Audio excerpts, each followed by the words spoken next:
Hello and welcome back to the Funfiltered podcast. Today I'm here with Sam. Hello. And Jordan. Hello. And this week we're kicking things off by talking about the Doctor Who trailer, which at the time of recording came out 3 days ago? 2 days ago? Yesterday. Yes. Saturday. It came out Saturday. It came out Saturday. We're recording on Monday, it came out Saturday. Yeah. Okay, Jord. For anyone listening, Sam, not really a Doctor Who fan in any way. Not at all, no. Me and Jord, a bit more of a, following there. Yes. Because I've seen 1 or 2 episodes of the classic series, but my knowledge of Doctor Who really starts with New Who. What's your relationship to that? What are you laughing for? No, it's New Who. It's called New Who. That's what it's... Yeah. That's what it's called. So I have a... The fan base is called Whovians. You really think they were going to come up with a better name for... Whovians is fine. I don't mind that. I think they missed the trick there. They should have called themselves Hoovers, but, Hoovers. Is it because they suck? Yeah. Sure. Wow. Come on! You've insulted a fandom 3 seconds into the podcast. That joke wasn't even planned. No, it wasn't. High All five, the other listener. ones. Yeah. There you go. All the other jokes are planned. Of course, Yeah. But that was so good. I mean, it could only be... I don't know, that's kind of like... The first thing you think of when you think of a Hoover is sacking. So and yet neither of you said it. Is it... Because we're a part of the group that you're insulting. That's why. Is it New Who, as in like new metal? I think so, yeah. It is. Yeah, so it's NU. NU Who, yeah.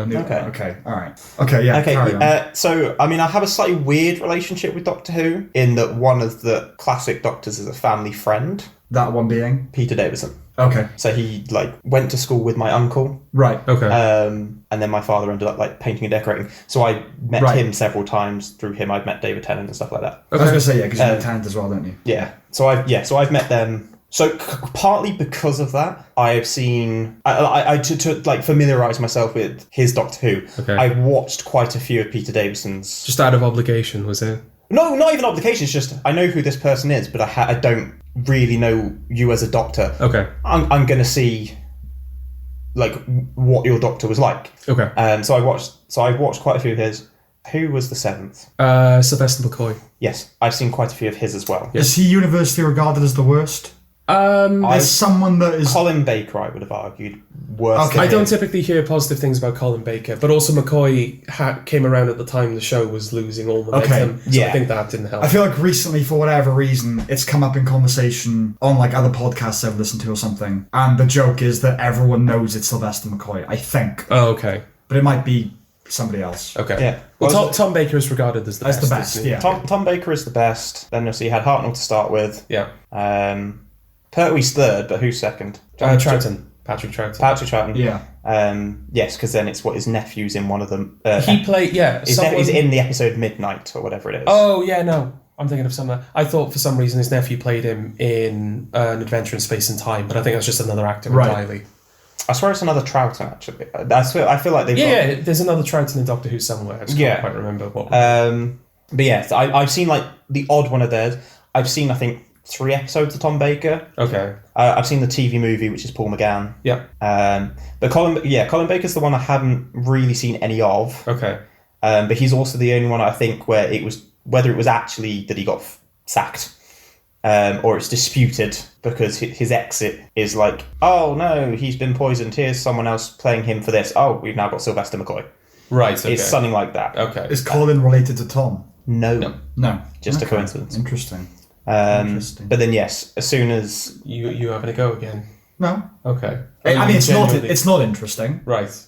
But that's why I thought you were being that's not the show's fault, is it? No. Yeah. But no, I was being sarcastic when I said interesting. Yes. Okay. Yeah. But then yes, after that, then the whole of the new Eccleston onwards, I've seen I think every episode. Yeah, I haven't seen the last 3 of Whittaker's run because that was at the time of record. We'll talk about the series 12 trailer. So series 11 is the last season to have happened. Yes. And Kablam I saw Resolution, which was the New Year's Day special, but I gave up after Kablam. But I'm sure we'll get to all of this. Yes, I'm trying to remember which one Kablam also, is. let's not ignore the fact that you're a raging misogynist. We're going to get to all of this, Sam. We're going to get to all of this. You knocking on my door, pissed off your face at 3 o'clock in the morning, going, "If you got a cunt, you can't be the doctor." But you know, I didn't. Don't look at me like that. It didn't actually happen. It's believable, George. Oh, that's not promising, is it? One of your best mates is like, no, actually, I believe that you're a raging misogynist. Hey, it should be a nurse who, if they're going to do that.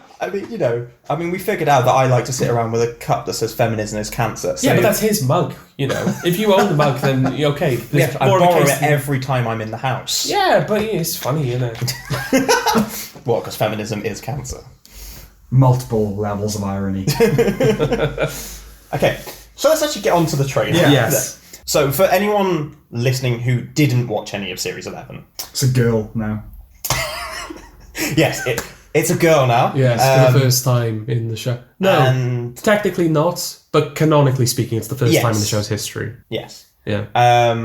But basically, the entire first series doesn't include any classic monster or alien, whatever you want to call it.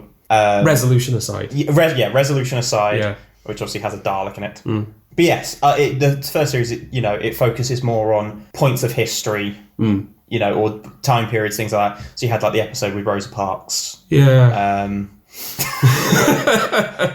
It's an interesting series. It's interesting, from a purely historical perspective, just like learning about that period. Yes, it's interesting. Did you learn anything that you didn't already know? No. Okay. That's it. But I didn't know that much about Rosa Parks other than like who she was. Yeah. So for that point of view, interesting, because then I kind of went, I'm going to have a look and see how... To be fair, Rosa Parks did just do one good thing. There's nothing else that's interesting about her.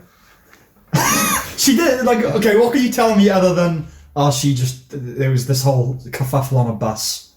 Well, no, but that's the point, is that, that's what they focus on, the point on the bus. Yes. Yeah. Because that's all that's interesting about her. When did we learn about her in school? What year was it? How old were we?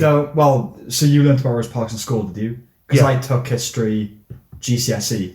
They do different modules, don't they? I think I think World War II was one, civil rights was another. Yeah, that's one. Yeah. So I guess 13 we would have been. Okay. Maybe. Because you need to consider the possibility that there are younger people watching Doctor Who that don't know anything about Rosa Parks. So to them, it is genuinely a learning experience, which is fair enough. No, definitely. And I think with Whittaker going forward, I think that was an intention. I think they went, we're going to look at certain things because our audience is younger than it used to be. Yes. Firstly, irony doesn't really translate across airwaves, I don't think. Well, anyway. Yeah. So, I don't know much about Rosa Parks, but I imagine she is somewhat interesting outside of the bus thing. But this brings it back to, wasn't the original mandate of Doctor Who to be educational children's programming? It was, but then the second episode was the Daleks, and then it all just kind of went out. Oh, so it was just the first episode. The first episode was cavemen, wasn't it? Unearthly Child was cavemen? Something like that, yeah. Yeah, and then the Daleks happened, everyone loved the Daleks, and then the show became more monster-focused. Okay. Yes. So season 11 basically doesn't feature any of that until the Christmas New Year special. Or any good monsters in general. No. Because the villain of the Rosa Parks episode is literally just a time-travelling racist.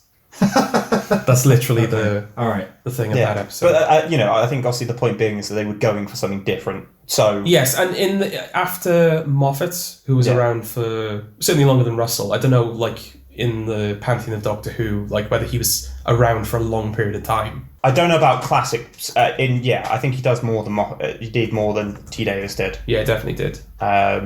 It's not that important. The point. The only point I was going to make was that after Moffat, where his series very much became a very specific, like Doctor Who's a very specific thing under him. Yes. So you're going to naturally want to not necessarily distance yourself, but just distinguish yourself from Moffat. Yes. And it seems the direction they went in is to make it a little less serialized, less kind of character focused, and also just less. Yes, the whole point of Whittaker's series is that every episode is a standalone. Yes, and it's less about the character of the Doctor and the like her place in the universe and all this. It's just kind of like, oh, we're just going to travel time and space with some people and have a bit of fun. Yes, really. I will say throughout the series, whether you like it or not, I do think Bradley Walsh is very good. But he's the best thing about it. Genuinely, he's the best thing about it. Because his role is basically they're in a scene and Bradley Walsh goes, oh, I'm not being funny, Doc, but it's all a bit stupid, isn't it? Right. And that's he's the best thing about it. Genuinely. Yeah. Because when he was down in Cardiff filming for it, there was, obviously I'm pretty certain I've mentioned I work in a pub on this podcast before, a couple of times. but he came into the pub. Oh, okay. And there was genuinely, it's Bradley Walsh. But I guarantee you he was probably with other people who were in the show and none of them existed. Like, he could have walked in with Jodie Whittaker and I guarantee people would have been like... He was, probably with the other companions they didn't even realise. We're like, oh, yes, them. Oh, that's cool. So I think you're right. Okay. I think by far the standout of the series. Yeah. And I think he will be again. Yes. This is the thing, I don't know how to do, because we've said this is going to be about the trailer, and so far we haven't talked about the trailer. No, but we're building up by giving the context. Yeah. But also, I just want to, because we don't really talk about Doctor Who. I didn't know you were that sort of familiar with it. Yes. So now I'm just like, ask him about this, ask him about that, Yeah. You should be too, Sam. This is your opportunity to learn things. But from Doctor Who? Yeah. Okay. What can I learn from Doctor Who? Eddie, what can he learn about? What can he learn from Doctor Who? Don't look at statues. Okay. Well, right. So when Jordan and I were in school, there was a competition to write an episode of Doctor Who. So we decided that we were going to do that. Yeah. And so for a few weeks, I just kind of watched episodes at random, old episodes, newer episodes, just to get a feel for the show. Yeah. So I have seen the odd episode, and I don't hate it. I didn't dislike particularly what I saw. There's something kind of, the ones I saw anyway, there's something reassuring about them in a way, like BBC One, 7 o'clock. This is comfortable and safe. Yeah. About some of those. So the one that always sticks in my mind for some reason is, I think it's a Tennant episode where Ardal O'Hanlon plays a cat. Gridlock, yeah. That one, for some reason, sticks in my mind. But so I don't dislike it, but everything I've heard about it, it just seems like a complete, clusterfuck, frankly. Yeah. And I don't think it would appeal to... I like things to be serialized, generally speaking. And so the continuity of the show, and, it's dealing in time travel, there are bound to be numerous flaws, and it just seems like too much of a mess to... Okay. It's more of an institution than a TV show now. Yeah. Yes. I'm past the age, I think, where I can be gripped by it now. I missed the boat. You know what I mean? Yeah, no, okay, I can... I think particularly, as I say, I think because they've aged it down in terms of audience. So, I don't know if either of you ever went to the Doctor Who experience. Yeah. That was not really made for people. I went to the original one that was in the Red Dragon Centre in Cardiff. I don't know if you were there for that. No, I went to wherever it is down the bay. Well, it's not there anymore. No, it's not there anymore. Initially, it was just like, I think there's a Five Guys there now. So it was like the size of like a takeaway restaurant. But it was basically just like a room that they kind of divided down the middle, and they just had like a couple of, like when you get to the end of the interactive experience, and it basically becomes a museum. Yes. It was basically just that. There was no interactive element. Oh, okay, yes. But then when they moved to their own building, half the building was dedicated to this like walk-through experience where like you go in the TARDIS, you quote-unquote fly the TARDIS. Right. You land on Skaro. Okay. And there's like Daleks, and then you have to escape through a room of weeping angels. Right. Then, that's very much a family kind of... Yes, it certainly wasn't dictated, I think, to our age. I think it was dictated to go, we've got a younger audience now. Yeah. Because I know for a fact, so my mother obviously used to watch it when it was the old series. Yeah, my parents introduced me to it when it came back. They put on a couple of like Pertwee episodes and this is kind of the thing to expect, and that's sort of what hooked me in. But when she watched it, she said it, as a younger child, it was the show that went on that you were behind the sofa for as a younger child. Right. Whereas obviously, no, not now, not in the slightest. Weeping Angels, I think. Yes, they would. They have been a couple. Granted, I was younger because it came in back in 2005, and I was like 10, I think, when the show came back. Yeah. So there were a couple of episodes that just legitimately scared me. Yes. The Weeping Angels being one. The other one being, I don't know if this is one of the episodes you saw, The Girl in the Fireplace. Right. Which is... So, no. Okay. They're like these... Madame de Pompadour. Madame de Pompadour. Basically, they go to this spaceship in the 51st century that's kind of stranded in space, and there's a fireplace in it that links to the bedroom of a little girl from the 18th century. Okay. So the episode is sort of switching back and forth between them. Right. And the villain are these like clockwork droids. Right. And it's actually a Stephen Moffat episode. So to be fair, the clockwork droids, I can understand being scared. It's the scene where I think it's like the first or second time the Doctor goes through the fireplace and he notices that the clock on the mantelpiece is broken, but you can still hear ticking. Okay. And the thing is, those droids, they go into a room where there's a clock, they break the clock so you can't hear the double ticking. Right. And then they kind of hide and sort of monitor you. Okay. Yeah. And yeah, like when he looks under the bed and the droid's there, that just freaked me out when I was a kid. Because for me, the Eccleston episode, which involves the gas mask during the war. That's another one, that I think and a lot of people... again, all three of the ones I think we've just talked about are all Moffat episodes. They're all Moffat before episodes. he became a showrunner. And that's the problem I had with Moffat, is that when he became showrunner, that's when I felt the quality of his stuff went down. I think he was stretched too thin. Maybe, because he was doing Sherlock at the same time as well. Yeah. He knows, like, he has really good ideas, but I don't think he knows how to follow through with them. No, so he writes good episodes. He writes good episodes, and he does good dialogue, like Capaldi's dialogue. Capaldi doesn't have good writing. No, there's in some general, very bad writing. but there's some Capaldi, really yeah. good speeches, and I think there's some very good momentary dialogue with Capaldi, and that's all Moffat. I'll say, really. yeah, I think Capaldi had a bit of input, but I don't know. but I would say with Capaldi, the episode where he has the speech and they've got the doubles of The Zygon inversion. Yes. I think I've showed you that speech. It's about they've boiled war down to its bare essentials, which is basically two people hovering their hand over a box that will destroy the world. Yes, you have shown me that. Yeah. I would argue that is some of the best writing the series has had since it came back. Yeah. But in the entire Capaldi era, one speech not really good enough. No. Okay. You have Heaven Sent as well, though. Okay, yes, true. Which is, it's just Capaldi for 45 minutes. Yes, There's no other it's a characters. monologue, isn't it? Him trying to get through a wall. Yeah, he's kind of like in this trapped in this location. He's trying to figure his way out, but there's no other characters. So it's a showpiece. Yes. Okay. Yeah. Okay, so while there's some cursory familiarity with the older Doctor, you're both quite intimately acquainted with Eccleston plus. Yes. Eccleston onwards, yes. Yes. Excellent. I think Matt Smith is probably my favourite So Doctor. this is my question. Tennant is mine. What Tennant's represents the peak and what represents the trough? In terms of what? In terms of the show or in terms of the character? I suppose ideally something that we're both are ticking nicely, but Okay. because I've seen definitely the first Matt Smith episode, Yeah. and I really liked that. That's my favourite episode of the Yeah. show. See, Yeah. that I can completely agree. I don't think it's my favourite episode of the... It isn't my favourite episode of the modern series. Okay. But my problem was, for me, that was my favourite Matt Smith episode. Okay. Yeah, there's that moment, isn't it, where it shows all the previous incarnations of the Doctor, and he says, "So basically, you run." Yeah, he walks out of I thought David Tennant. that's a great moment. Yeah. Yeah, he had the new outfit on, the bow tie, everything. Yeah. Yeah. And he basically run. And out of the ones I saw, I know Tennant is considered generally to be the best modern Doctor. Popularities wise, Yeah. he's definitely But I think Smith is my favourite that I saw. yes. He's my favourite Doctor, and I think he's my favourite version of the character, at least in terms of the modern show. But Capaldi just doesn't put a foot wrong. The writer just let him down. So, from my understanding, the Doctor is sort of like the Joker in the sense that each different actor they highlight a different shade of kind of what that character is. Yeah, That's fair enough. So, how do you summarize what each was kind of doing? That's part one. Okay. And part two would be, is that then further broken down into seasons where where it's isolating kind of a question or Yeah. Yeah, because with Capaldi, because in the previous series he was kind of more brooding, I guess. He asks the question in the second episode, but I think the through line of series 8 is, am I a good man? Right. That's basically the question. The reason I brought that up is because, that's series 8, and then the series 9, for the first half you don't see him. Yeah. And then his introduction to the series is he rides into a gladiatorial arena on the top of a tank playing an electric guitar. Right. So you're like, okay, Okay. what's this about? This isn't the same guy. Is that the answer to the question, who am I?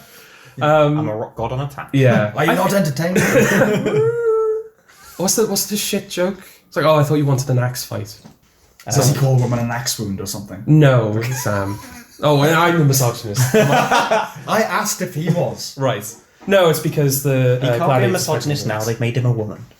He can be a self-hating woman. Oh no. He can be a I would say she's definitely not. What is the Doctor the Doctor's pronoun then? And I'm not trying to be inflammatory here. Genuinely, certainly now it's a they. it's they, is it? Okay. I use he by default, but that's just because It's always been a man, so you're kind of used to saying he. Yeah. You kind of Yes. need to make. We're still in the phase where you need to sort of make the effort to correct yourself. You know. But yeah, Okay. I think they're going with now is they because it's the Doctor. Yeah. It's Yes. always the thing. It's Yeah. the Doctor.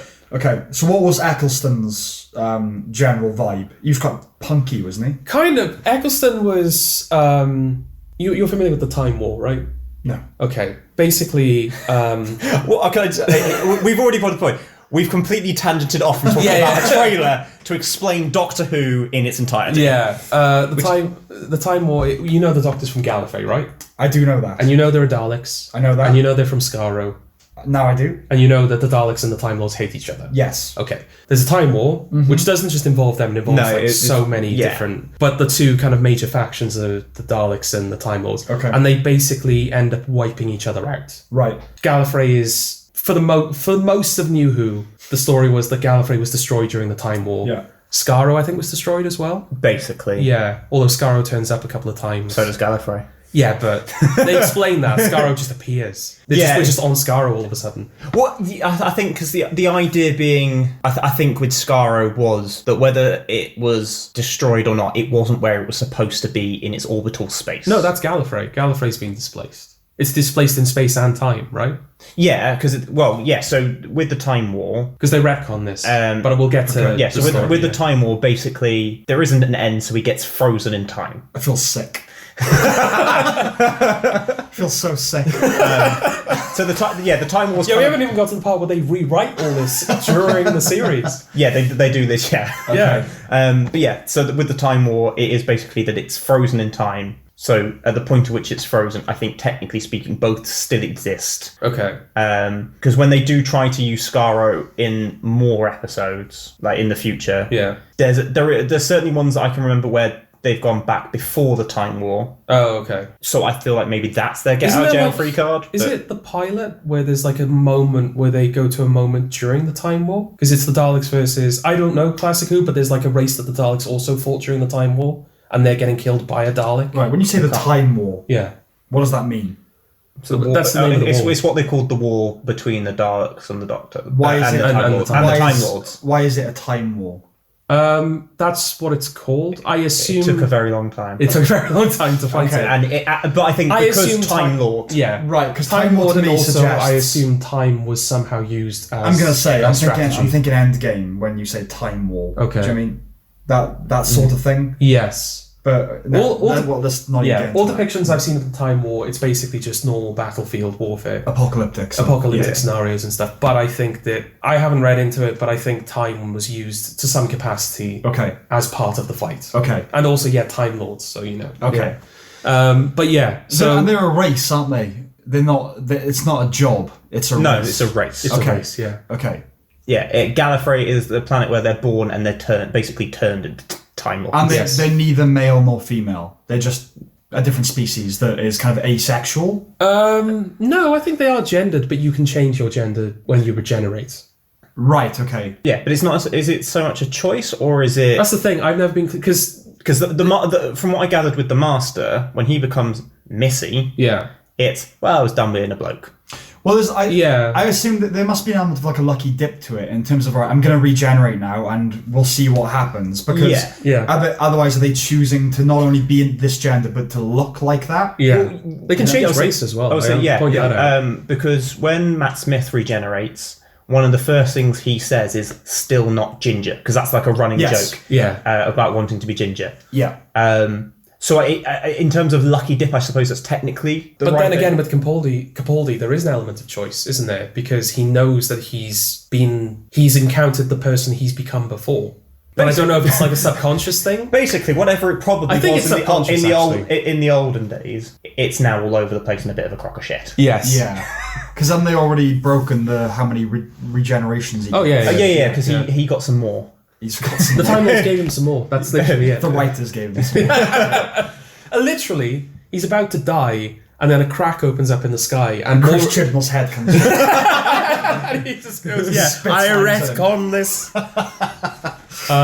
People thought they were just going to ignore it, but I guess fair play to them for at least acknowledging Yeah. that they're breaking the rules. Yeah. But Yes, I'm just interested because at some point we are definitely going to get to the point where he's used up the next cycle. yeah, and we're going to have to do it again. That's the biggest problem for me, Yeah. having not watched much of it, is that with that sort of stuff, time travel and sci-fi, there's that school of thought where you're allowed to break one rule, Yeah. but everything else has to make sense within that context. Yeah. And it feels like, they have no rules, and the ones they do have, they've just flagrantly... Yeah. Tonight they've broken their... Yeah. Moffat was terrible for that, constantly breaking. Like, I think at the end of his first series as showrunner, the Doctor is erased from all of space and time. Right. The end of the second series, he dies. It's weird because... And shit like that. I say that, like, its lack of serialization is something that stops me from watching it, but at the same time, it feels like attempts to do that can only go wrong because... I would say that when it's tried to serialize,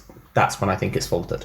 Yeah, because you're dealing with time travel. Yeah. And that there's no way that you can do that without fucking up, I don't think. Certainly not when you have 50 years of a history that you have to acknowledge and sort of be careful of, And it's hard to really care about what's going to happen if things can just be undone, erased, redone. So maybe it's better to just do episodes. Yeah, because this is the thing. Like, if you end up having to follow those rules, the Doctor can't visit 1920s Manhattan anymore, can he? No. Right.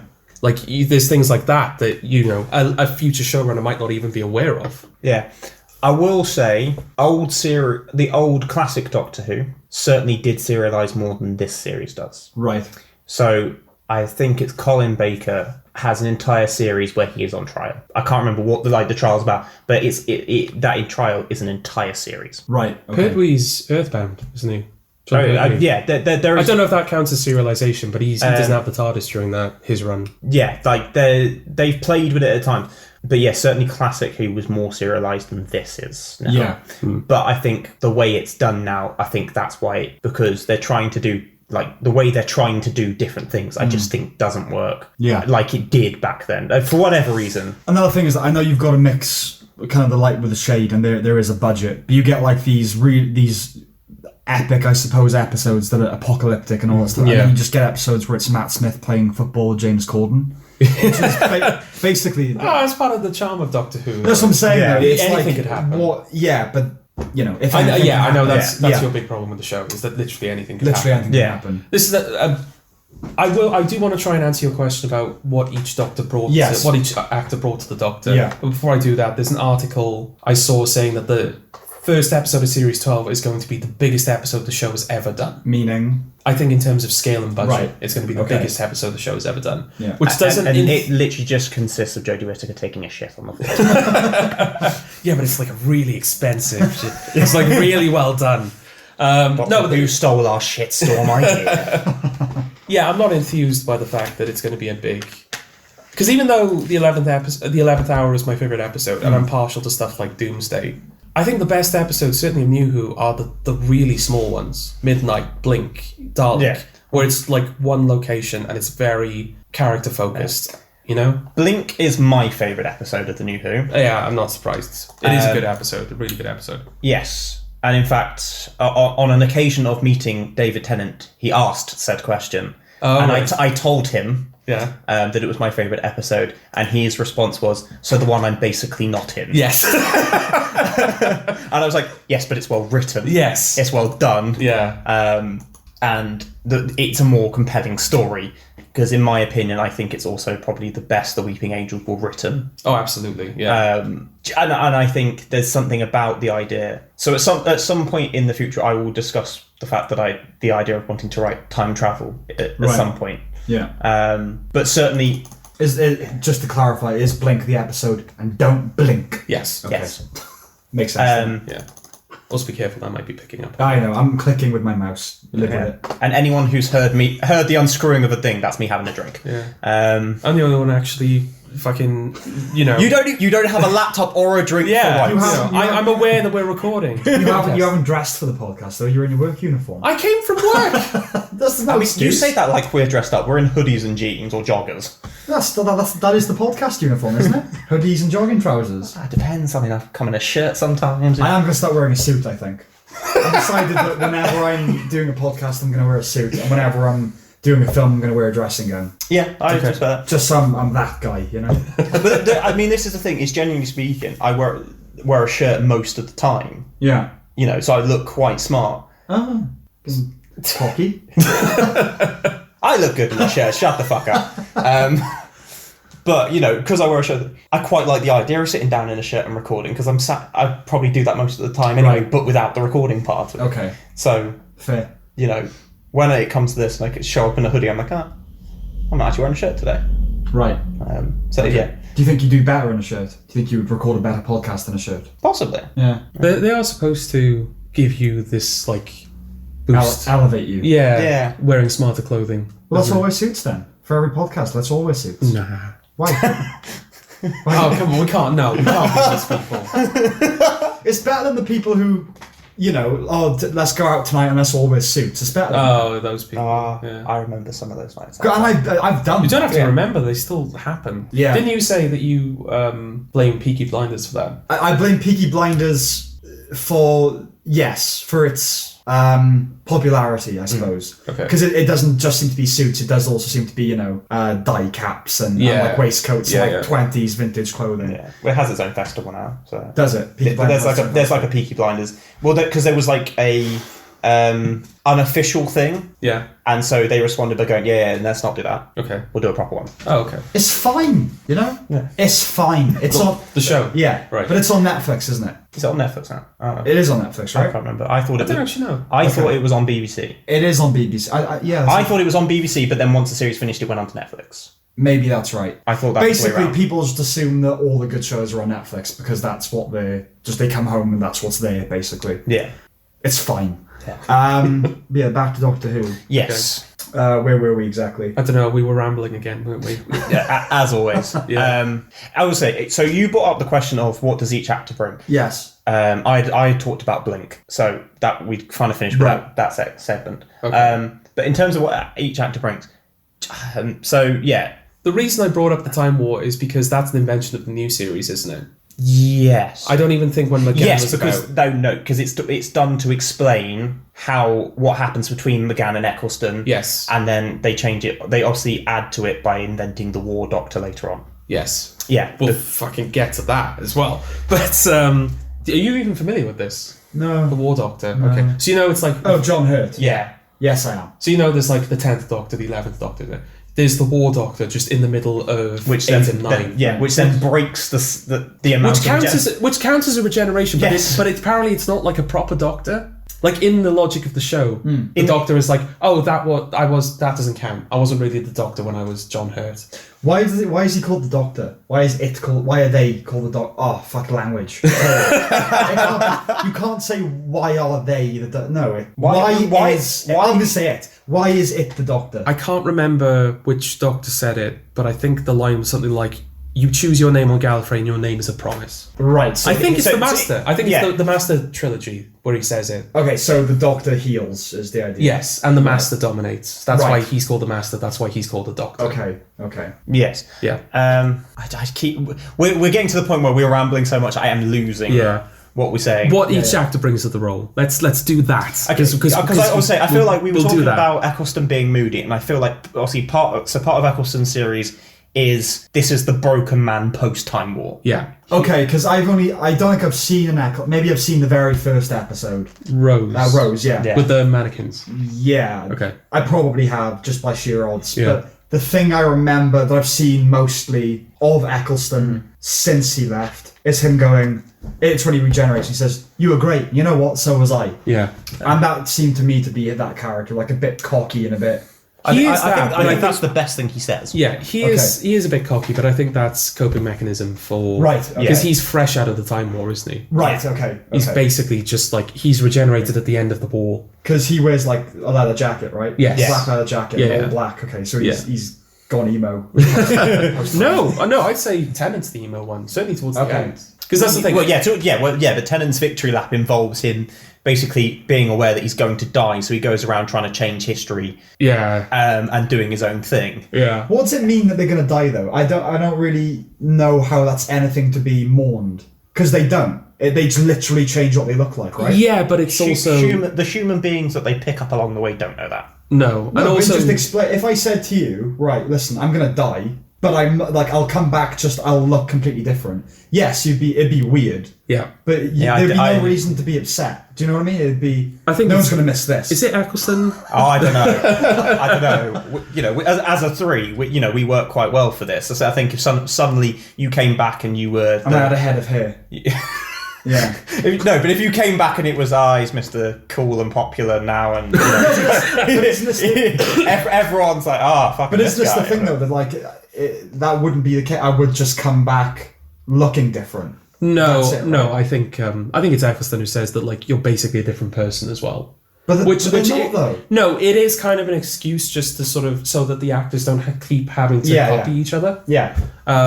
But yeah, the idea is that because regeneration will transform every cell in your body. Yeah. Like you're Except you're that one completely time that different. David Tennant transforms it into his own hand because he doesn't want to. Let's not throw the spanner into the works here. He's not following us as it is. No. We can't talk about like the fact there's like 2 David Tennants running around. Well, there's no. It's David Tennant and the clone David. Yeah. Yeah. In a parallel universe, don't matter. Do you know what? I like how you threw in that details. Like, oh, parallel. Yeah, it doesn't matter though. Honestly, He's got 3 hands. Doesn't matter. Doesn't matter. I think I know less than when you started. More I see, the less I know. The more. What each actor brings. Okay, so yeah, Christopher Eccleston's fresh out of the Time War, so he has this kind of like cocky kind of demeanor, Right. but it's a coping mechanism Right. for the fact that he's like deeply affected Okay. by. So I think that's the main thrust of him. David Tennant, in the beginning, he's quite like happy-go-lucky. I think he's quite like chipper, Right. but that goes towards the end of his run. He becomes very like angsty and Right. kind of brooding almost. Yeah, he's. I suppose the way he's lost people into that parallel world. Yeah, he loses a bunch of people. Yeah. Although the one thing with the writing of Russell T Davies to the writing of Stephen Moffat is that T Davies doesn't kill them. No, he never kills. He never kills a companion. Whereas Moffat will kill you and then bring you back. Right. Yeah. Okay. Sometimes there's a vision before you regenerate. Am I right in thinking that? When Fucking hell. when Matt Hold on to your Smith question. Matt Smith regenerates, Yes. and he's He becomes young again, doesn't he? No, but it's not just that. It's that Karen Gillan reappears in front of him in the TARDIS, doesn't she? Oh yeah, right. Yeah. That's all I'm pointing is. Is that just creative license? That's just like the show doing a thing that it isn't really happening. Yes. Or is that explained in the logic of the show? No, it's just he's seeing her as he's dying. Right. Okay. Yeah, enough. that's all it is. Okay. Um, What was your question, Sam? Am I right in thinking that Russell T Davies was like really of the mind that this is for children or families anyway? I think it was more family. Like show. you- yeah. It was a family show. Yeah, he was like a family show. He Yeah. wasn't trying to make it dark or mature or anything like that. No, It there's was- certainly elements of that. Yeah. Yeah. Did you watch The Waters of Mars as part of your? You have to. I don't know about the titles, dude. You Okay, have to there's explain it. the Doctor. It's during like the end of David Tennant's run. Right. He goes to this planet. He goes to Mars. Yes. And there's basically there's some creature or infection in the water which basically turns them into zombies effectively. Right. But the resolution of that episode is he goes into it, and as soon as he figures out where he is, he knows that the entire crew of the space station is going to die. Right. Realizing that he is the last Time Lord and thinking he can basically do whatever he wants, he decides, I'm going to rewrite history and I'm going to save you. Right. I think it's the captain. No, a couple of people get saved, but it's the leader or the captain of that mission. And she's supposed to be. It's like her death, Her death prompts, kind of galvanizes the human race to travel into space. Right. And that begins human colonization across different planets. Right. She figures this out. So Why are you telling me this? No, but I'm telling you this because she... Generally speaking, the show is like a family-friendly thing, but this is like a darker... Right, okay. Yeah, this sort of... shift in tone. Yeah, Okay. this solidifies kind of like the darker portion of David Tennant's run. Yes. And thus the darker portions of his character. Right. So he's like completely like... He believes his own hype at this point. Right. He's like, I'm the Doctor, I just saved you from dying. Right. Thank me. Right. And then she goes inside her house and she kills herself. Right. Okay. Yeah. And that's when the Doctor realizes, oh shit, I've gone too far. properly fucked up. Right. Yeah, I've gone too far. I've gone too far. And then an Ood shows up, but that doesn't matter. Matt Smith. Matt Smith. Yeah. So Tennant Yeah. is a bit like, cheeky. Yeah. And It's like, happy- it's happy very go- likable, very charismatic, but Then he gets sad because Yeah. people disappear. Yes. From his life. He loses a lot during his run, and also, he just ends up making all these kind of mistakes. Okay. Yeah. Matt Smith, the thing that always defined Matt Smith for me was he's just old at this point. I don't know if that you feel that way about he starts very young. He becomes very old. Yeah, it doesn't help that I think during Matt Smith, like, he's canonically the Doctor for like a few thousand years, isn't he? Yeah. David Tennant. There is a break between series, and when he comes back, it's like he's gone from being like 1,000-something years old to like 3 or something. 2000. And then he spends like 600 years on Christmas? Yeah, something like that. From a man for whom pith is an ongoing struggle, Yes. I'm telling you, skip to the end. Get to the point. Right. Who is Matt Smith? Okay, Matt Smith. You're driving me fucking insane. Matt Smith, he loses his rag quite easily, I think Matt Smith does. Okay. Yeah, That's his thing. So Tennant is the guy who would never carry a gun, kind of thing. Right. Matt Smith does at one point have a gun and shoots it at whatever he shoots it at. Yeah, that's... But he's more open to the violence. Okay. Yeah, he's the kind of an angry Doctor. Okay. Angry in like the like guttural sense of the word. Deep. Yeah, deep like anger. I will inflict suffering upon you. Yeah, sure. But also... Don't mess with me. Yes, Yeah. that's kind of his thing. Okay. But also he's very... They kind of contrast, don't they? Because Matt Smith can be very goofy at times. Right. Yeah. Much goofier than David Tennant. Okay. But that was kind of the thing I always liked about him. And I think the reason I like his Doctor so much is because I think there's like a scene in the... What was the 50th called? Day of the Doctor. Day of the Doctor. Where he's in like a prison cell and he's just like, I'm 2,000 years old. I've seen so much. And Right. he doesn't say I'm sick of it, but it's something like, I'm just sick of it all. He's tired, yeah. And even though Matt Smith is like in his mid-20s, I think, when that was filmed, you just feel like the age of that character. Right. And that's what I love about Matt Smith. That's why he's my favourite. Okay. Then Capaldi comes in. Yes. Yes. And He's just a grumpy Scotsman, basically. he's a grumpy Scotsman that's teaching himself a lesson. Yes. So that's why he's got the face. That's essentially all you really need to know about Capaldi. Okay. Yeah. Okay. Because Then the problem is with Capaldi is that I don't feel like there's a consistent thing to his character. Am I a Good Man is Series 8, and then Series 9 he's kind of like a grumpy but kind of nice grandpa. Right. And then Series 10 he's sort of like he's like the cool professor almost. Yeah, that's the vibe I got, was professorial from him. Okay. Yeah. So then Jodie Whittaker comes along. Yeah. And she's just a bit of a weird Yorkshire woman. Yeah, she's kind of kooky She's Yorkshire woman. kooky. So like it's the first time before it's kind of, we're in London, we're in Cardiff. Because she's Yorkshire, it's, Sheffield. we're in Sheffield. Yeah. Right. Okay. She builds a sonic screwdriver out of Sheffield steel Yeah. Right. and all that shit. Okay, so that's basically Yes. all you need to know about that. Okay. The trailer. The trailer. Yeah. Okay, so as we Finally. said, if you still listening at this point, you will have heard... If we haven't scared you away. You will have heard about I stopped listening.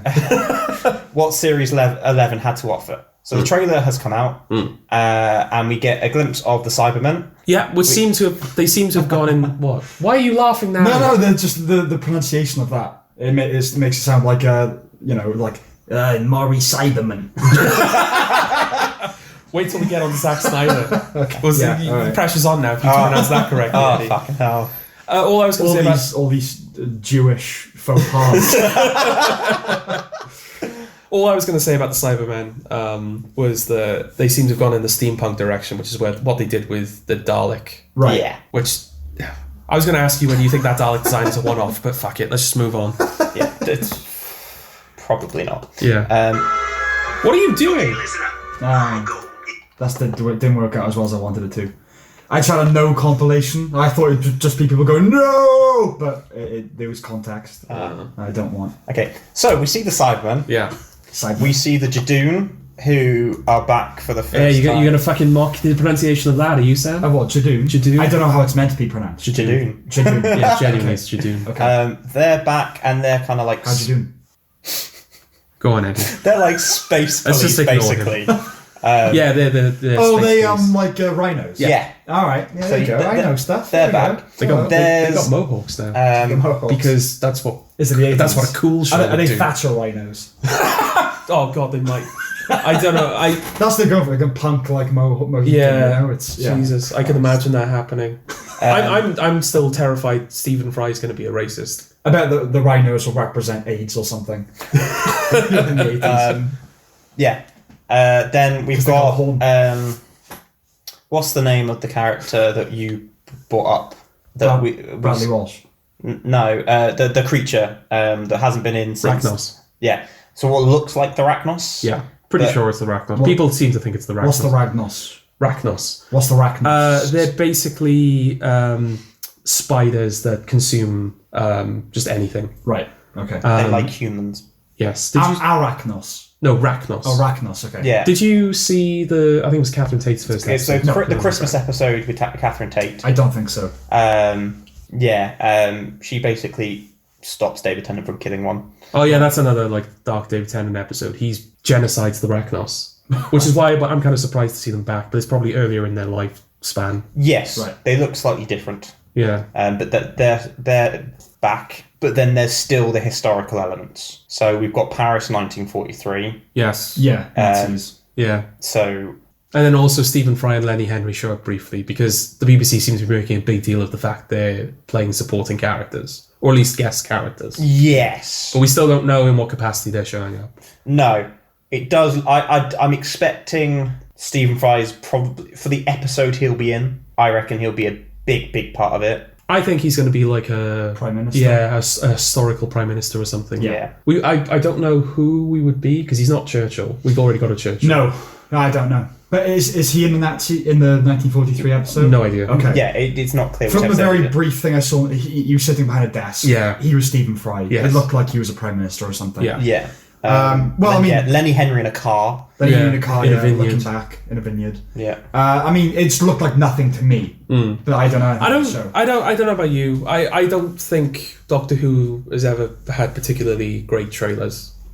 See, I don't think it has. I think this certainly makes the show look more appealing than the last series trailer did. When the series 11 dropped, Yeah. and the trailer came out, and they made a point of saying that they weren't doing classic creatures and stuff like that. Yeah, which they backtracked on that.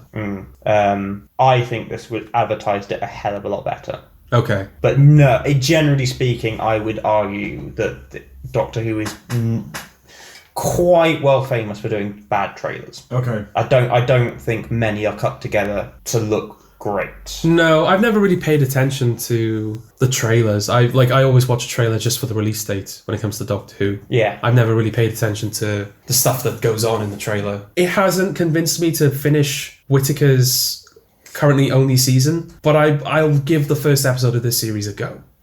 This is the thing. I don't think you would need to watch the rest of that series in order to start watching this. I don't need to. I know I don't need to because I know what happens in those episodes. I know they're not like important in the grand scheme of things. No. But all you really need to know is the monster that shows up in the first episode of Whittaker's Run. Yeah, shows up in the last. They make him like the big villain, and also there's a frog that a universe takes the form of a frog. Is that right? That's just. It's not great writing throughout. But the one thing I will say is that towards the end of the trailer, The best thing about it is the frog is just like sitting on a chair. Right. On a chair. Yeah. Okay. It's like I've seen the image. It's like a white void with like a white chair in the middle, and there's just a frog on the chair. Yeah. Okay. And it's just speaking to Jodie Whittaker. Right. And it's a universe or something, a sentient universe, right? something like that. Yeah. Okay. Or sentient timeline or dimension. I can't quite remember. It's a frog. It's a frog. Yes. But yeah, so towards the end of the trailer, because by this point we've got through 2/3 of it and there's not much else to say. But towards the end of it, she points out that something's coming. Jodie Whittaker points out something coming for her. Do you think that's them putting like threats and like basically any storytelling back into Doctor Who?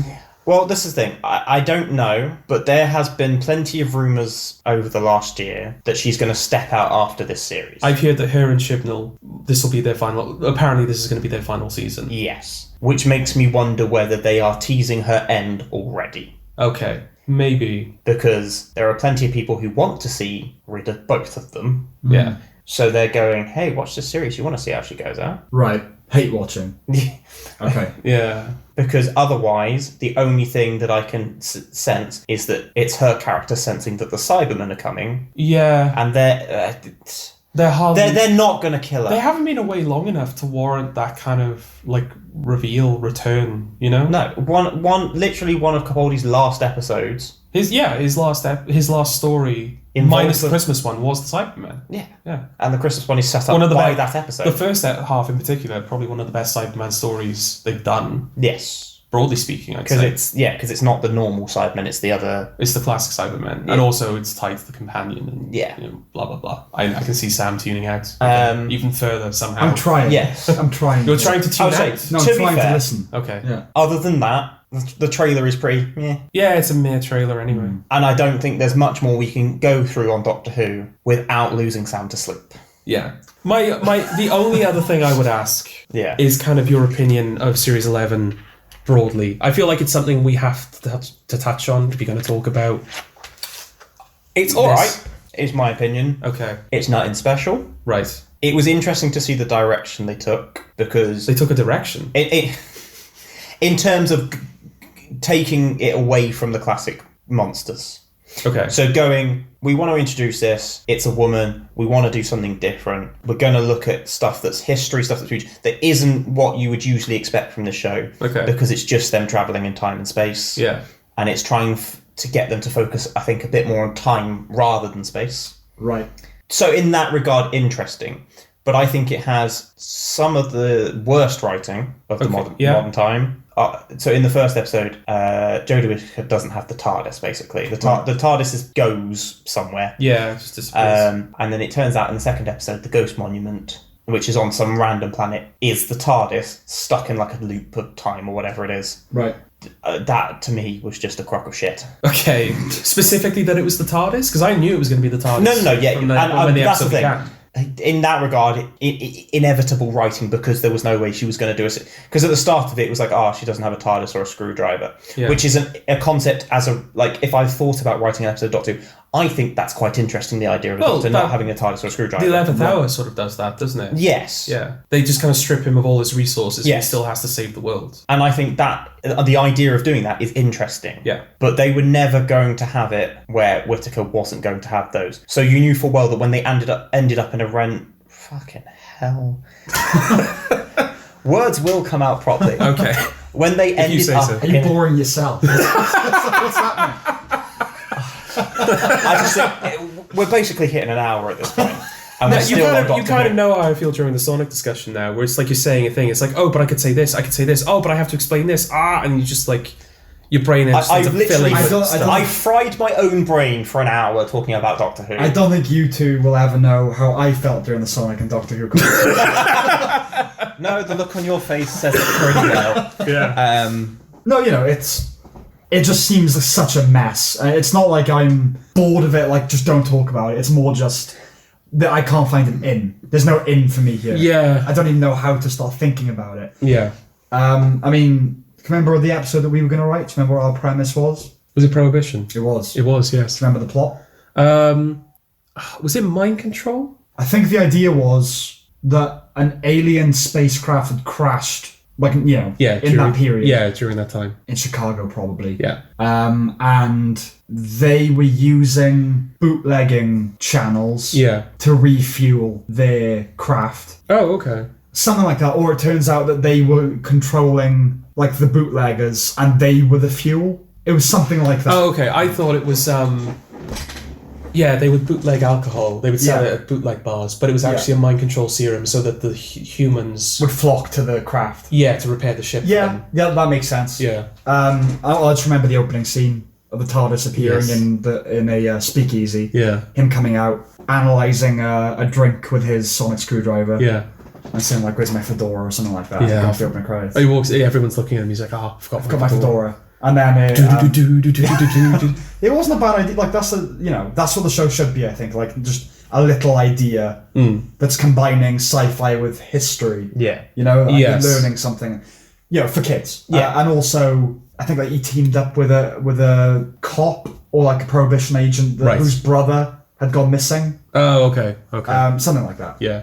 That was the companion, essentially, that episode. Yeah. I can't remember who the companion was at the time, but I think it was going through a transition. Yeah. So we didn't know who we would be writing for, essentially. Yeah. Have you, was that the point you were making about the writing for Series 11? Have you made that point? Or was there more you wanted to say? I think more... To bring it back what we were going to discuss before we tangented off into everything else. Yeah. Based on the trailer, I'm really hoping for better writing because I didn't think... Like, the Rosa Parks episode, If you don't know about Rosa Parks, fine, interesting enough. Yeah. But some of it is really not the best written series. And that's what I'm hoping for in season 2. I want if I'm going to spend my time dedicated to watching however many episodes it's going to be, 10, 12, whatever. Yeah.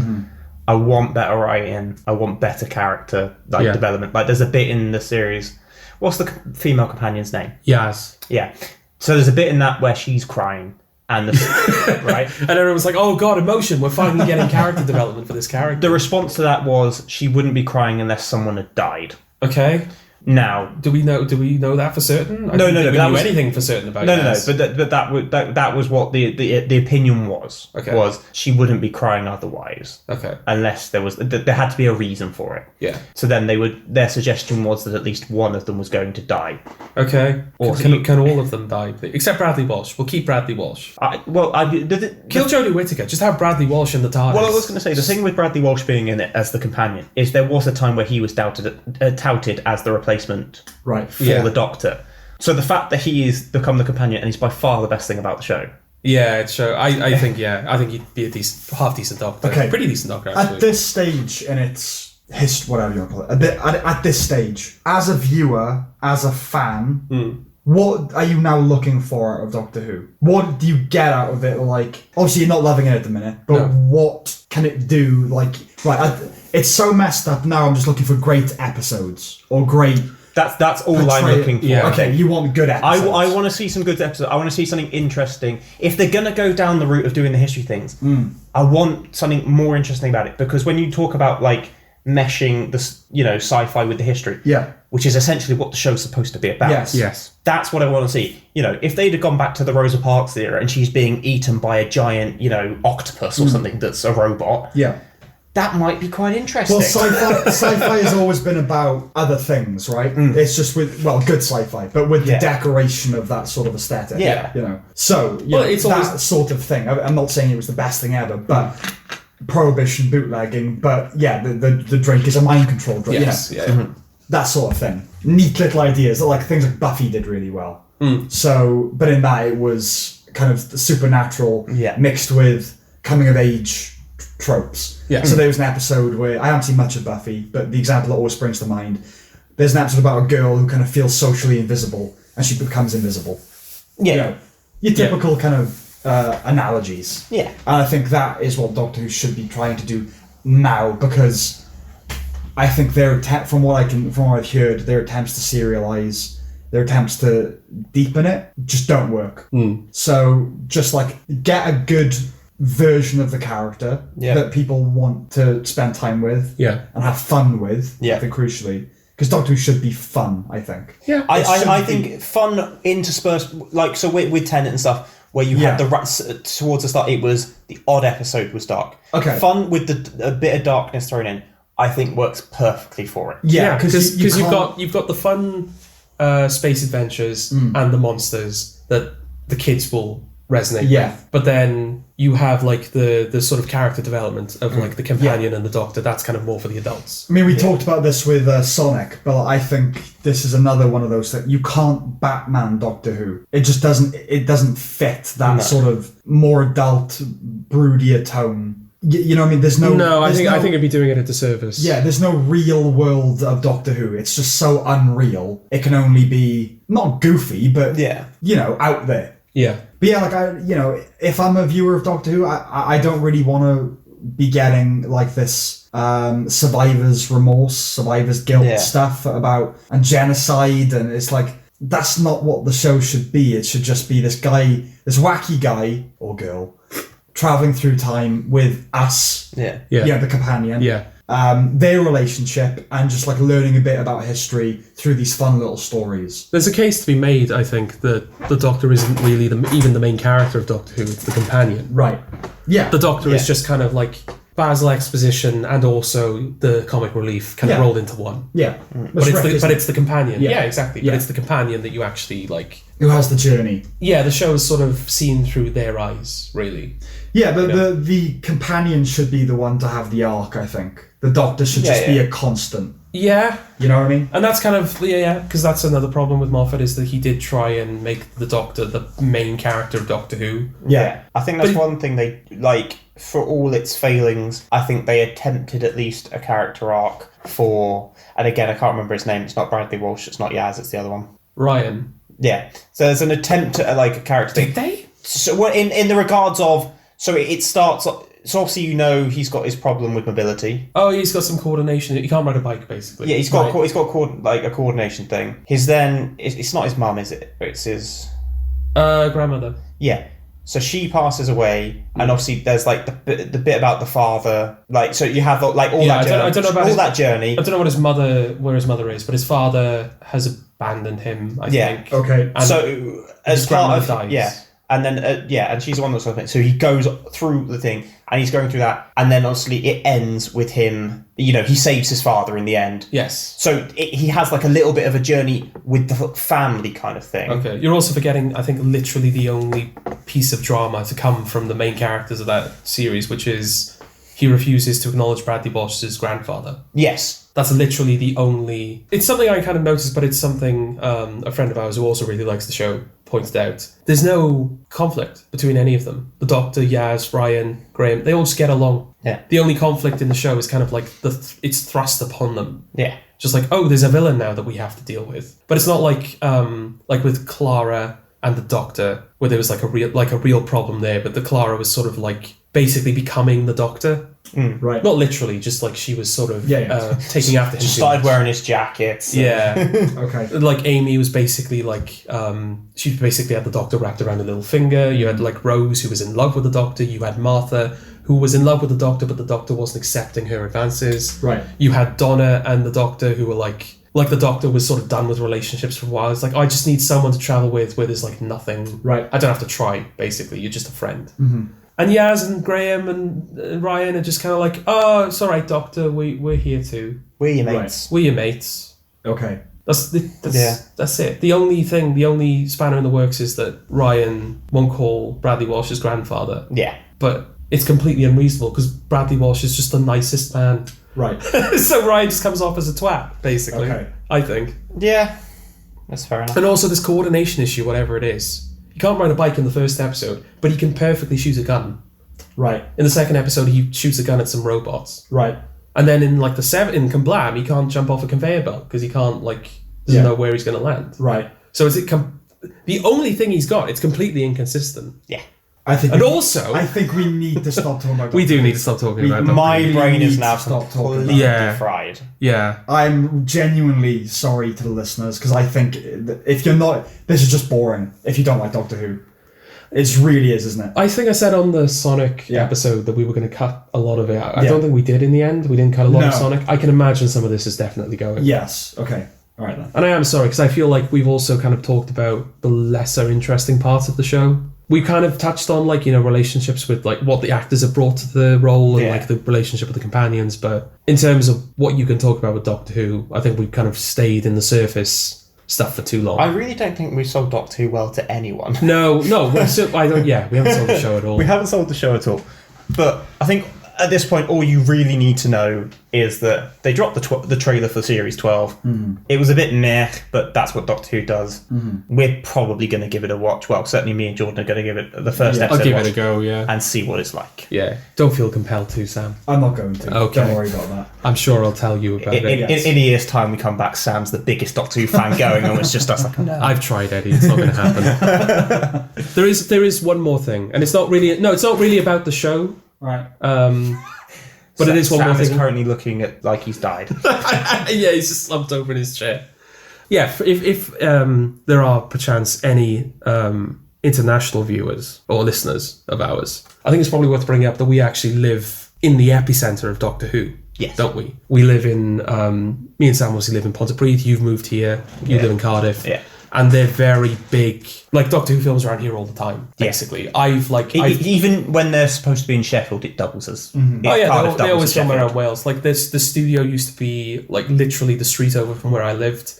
I've been to the set for set visits. I've even worked with the crew on work experience. I've kind of when I talk about Doctor Who in a lot of instances, it's sort of like I've seen behind the curtain too many times, so it's almost not a show to me anymore because I'm so familiar with like the mechanics of it. I don't know if it's the same with you, because obviously you moved here, you didn't grow up in the area where it was made. I grew up knowing a doctor. Yes, yeah, that's true as well. So I'll ask you this question, Right. Sam, because we're all into filmmaking. We're all into like TV make, whatever. We're all creators. We all want to get into the industry. My theory, because the South Wales film industry, that is to say the independent South Wales film industry, has boomed in the past like decade or so. Doctor Who came back in 2005. I think that is responsible for the level of interest in filmmaking that exists in Wales. Why so many people, and it is a large majority of people from Wales, are trying to make it in the film industry. I think Doctor Who is almost single-handedly responsible. Yeah, it's certainly a big part of why I think this is a bigger area entertaining. Yeah, because literally like half of Cardiff, it feels like, trying to like start their own like production companies, or they're trying to get into filmmaking, or Yeah, there is plenty of people around. If you go onto like Facebook and stuff, and you've got the groups for like new writing and stuff like that. Yeah, because obviously South Wales has one. Like you get like some groups somewhere, but from what I have seen when I briefly looked, South Wales I think has one of the biggest amount of like. I mean, we members. exist in that universe, so it's kind of it's impossible for us to tell. I think whether it's disproportionate. I mean, I think Doctor Who has its role, but I don't think that's the main thing that's responsible for this. I think the two main things that are responsible is Cardiff just as an emergent city, full stop. I think it's just it's getting larger on the world stage. Do you know what I mean? With the Bay, things like in the last decade or so. I just think it's becoming more of a media city as well. Yeah, because we recently, I think it was last week or the week before, Infinite filmed in Cardiff, didn't it? Is that the Mark Wahlberg? That's the Mark Wahlberg Okay, film. yes. So they shut off one of the main roads through Cardiff. Yeah. My sister actually had her driving theory test the same day that we're filming. Oh, so that's awkward. I had to like really be careful as where I was driving in Cardiff because of all the traffic. But yeah, so they shot there for 3 days. Now, I didn't know anything about the film. Okay. So when they were shooting in Cardiff, I just assumed that this was probably set in like England somewhere. Yeah. Things like that. But it's a Hollywood blockbuster. Yeah. And it's doubling for New York, right? It's doubling for New York. Yeah. Cardiff Cardiff is doubling for New York. So they were literally only here to film a stunt. Yeah. But they had American police cars in the street. Yeah, they replaced it with New York cabs. I think a friend of ours who lives in the area said they ripped up all the street signs. Yeah. And they replaced it with like New York street signs. They took off anything that suggested it was Welsh. Yes. Yeah. Why'd they do that? They must have been filming nearby, right? I think they must have been filming in London or something and just thought we'll pop over there to do this thing. Because typically filmmakers who are trying to replicate New York will go to Toronto. Yeah. Because it's cheaper and it looks. There are skyscrapers. Yes. They aren't in Cardiff. Really. No. But my suspicion is that, as you say, Cardiff is an emerging city. Yeah. So it is probably quite cheap to film in Cardiff too. Yes, I imagine there are tax breaks. So yes, I think Cardiff as an emerging city is one of the factors, and I think the other factor is that it's easier and cheaper to make films more and more. I think that's another thing. That's, yes. Yeah. They're completely valid reasons, but is that enough to have generated the level of interest that there seems to be in filmmaking amongst independent people? Do you think? Yeah. Okay. I think that access to the technology is the biggest thing that means that so many people want to get into filmmaking. I don't think, on balance, I think that Cardiff probably isn't disproportionately media focused. I think that if we lived in Leeds or if we lived in Sheffield, I think because we exist in that world, it would seem just as big and just as much. Okay. But yeah, Doctor Who does have Eddie almost fell over while sitting down. I'm trying to reach under I'm trying to reach under the table to pick up my laptop cable. Did you flood the engine on an automatic car? I did once flood the engine. I once did it twice. You did it twice? Yeah. Right, okay. Flooded it, and then when it was fine, I flooded it again. Okay. Yeah, no, I thought that was just... again, I don't know whether it feeds into our opinions on the show, but I think it's interesting to know that we're not just eccentric fans. We literally live with this stuff, Yes, the one thing I will say, I do think obviously Cardiff has boomed in terms of how popular it is. But also, in terms of like now you've got a film like filming in the city. Yeah. I think the Cardiff theatre scene has picked up a little bit. I certainly, in terms of like the Sherman Theatre, there's more going on there now. Yeah. That they've tried different things, which I think is quite interesting. And like you've got the Wells Millennium Centre, which has now got proper like productions coming down and stuff as well. So I think, however you look at it, certainly on the media like entertainment, I think it is Cardiff is certainly building, and whatever's caused that, it's building in some way. Yes. But I've been advised not to give my opinion on the Cardiff theatre scene by lawyers, so I won't do that. Fair enough. But definitely there's a boom happening. Yeah. 100%. Yeah. Okay. I think maybe part of it as well is that a lot of young people, especially creatively inclined people, would rather invent a job than get one. Yeah. I don't say that from a distance. I'm definitely one of those people. Yeah. Is that a product of just not wanting to work what's considered the conventional job, or is that because there aren't enough jobs going? I think that's rubbish. Okay. I'm not necessarily just talking about I mean within the creative field, because we've all tried looking for jobs. It's very difficult to get a decent job in it. Yeah. But I know a lot of creative people tend to go more down the I'll start my own business, I'll start my own company. Yeah. And I think a lot of that is based on not wanting to get a proper job. Yeah, quote unquote. And this kind of sort of there is a rampant delusion that amongst the creative community, where like this sense of you have an audience ready waiting for you. That if you just want to create, if you want to express your creativity and do what you think you should be doing, that there are enough people that will pay you to do that. And I've never seen that pan out really. Like you don't know who I am. I have no pedigree. Yeah. I want to make a film. Yeah. Give me money. Yeah. I'm going to crowdfund it. It's like, no. You need to build up a bit of a portfolio, a bit of a CV. Yeah, I think there's just too many people for that strategy to even work anymore now. Yes. So I think as standard in university, students are encouraged to start their own like Kickstarter campaigns to fund their student films. Yeah. Yeah. Like, why? Who are you? Yeah, exactly. Why would I do that? Yeah. Yeah. And another thing that, I really won't give my opinions about the Cardiff theatre scene, but one of the things that's definitely symptomatic of it is it becomes entirely this bubble where it's people throwing their own little events and only their friends go to it. But that builds a little just network of friends, and they will just go to each other's things. Yeah. Yes. And, that's unsustainable, obviously. Yes. That's the only opinion I will give. Okay. No, that's fair enough. Yeah. Where are we moving on to next? Yes. Let's sever it completely. Yeah. Well, we've only got like 20 minutes left, haven't we? Oh, we? Oh, so sorry, listeners. Really We're on an hour we're about nearly an hour and a half into it. Okay, all right. So we got about half an hour left. Yeah. I mean, we can cut if necessary. Yeah. But we can't go over too much though. No. Yeah. So right. It depends where you want to go with next. Obviously, I've got a couple of things written down. Yeah. You've got some things written down. Let's go with what you've got written down. Okay. So the first thing I got down is the Snyder Cut. Right. Okay. You said it. Yeah, for anyone who won't get that point, basically, for far too long I've been saying Zack Schneider, and it was politely pointed out to me that it is Snyder. Yes. So yes, the story with the Snyder Cut. There is rumoured to be a completed version of Justice League that was done before Zack Snyder left the project.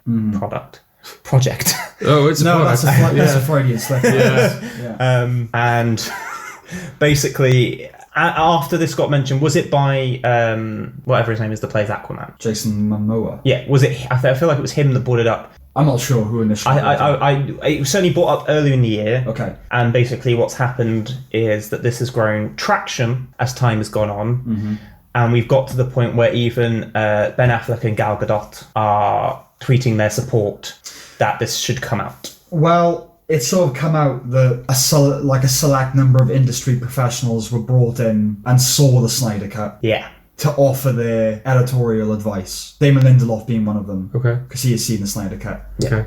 Which is what studios do. Let's bring in all these writers and see what they make of it. I feel like that's where I'm getting Jason Momoa from. I think Jason Momoa has seen it. He's seen it, okay. I think he's seen it. Yeah, Okay. so everyone that I've heard talk about it has said, I'm not going to give my opinion, but it should be released. Yeah.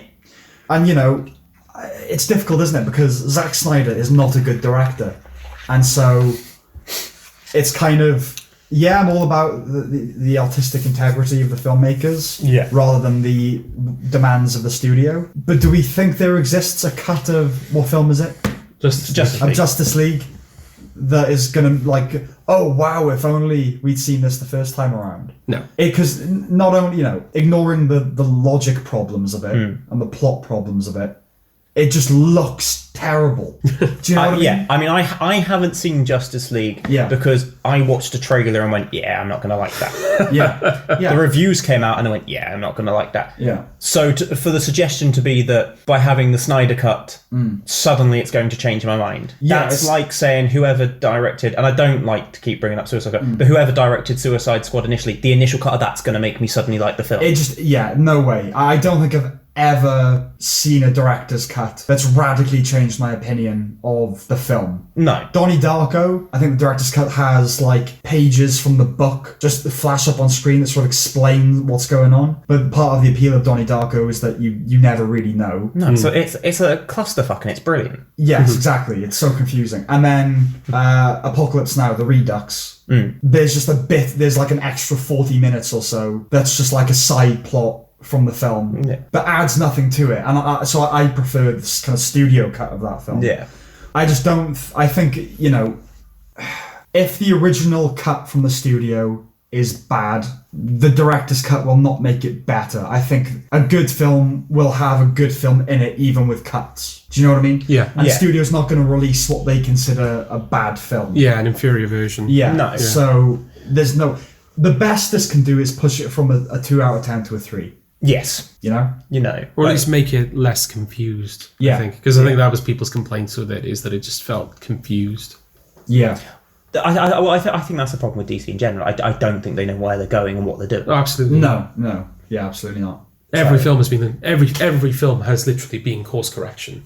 Maybe the only consistent leap was Man of Steel to Batman v Superman. But after that, certainly, I think every film has been, oh, right, let's do this instead. Oh, no, let's do this instead. Yeah.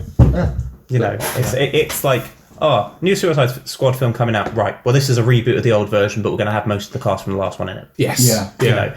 I mean, what I don't know what is considered the best film out of that universe. Shazam. Is it Shazam? Yeah. Oh, maybe Wonder Woman, yeah.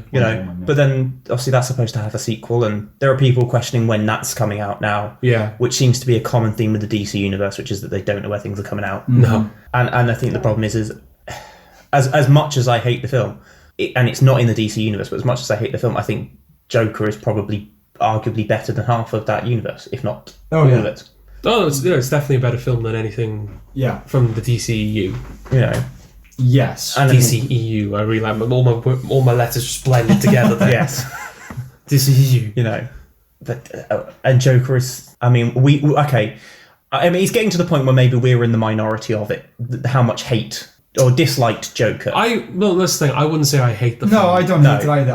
I think it's perfectly average. Yes. I more hate the idea that it's not, I suppose.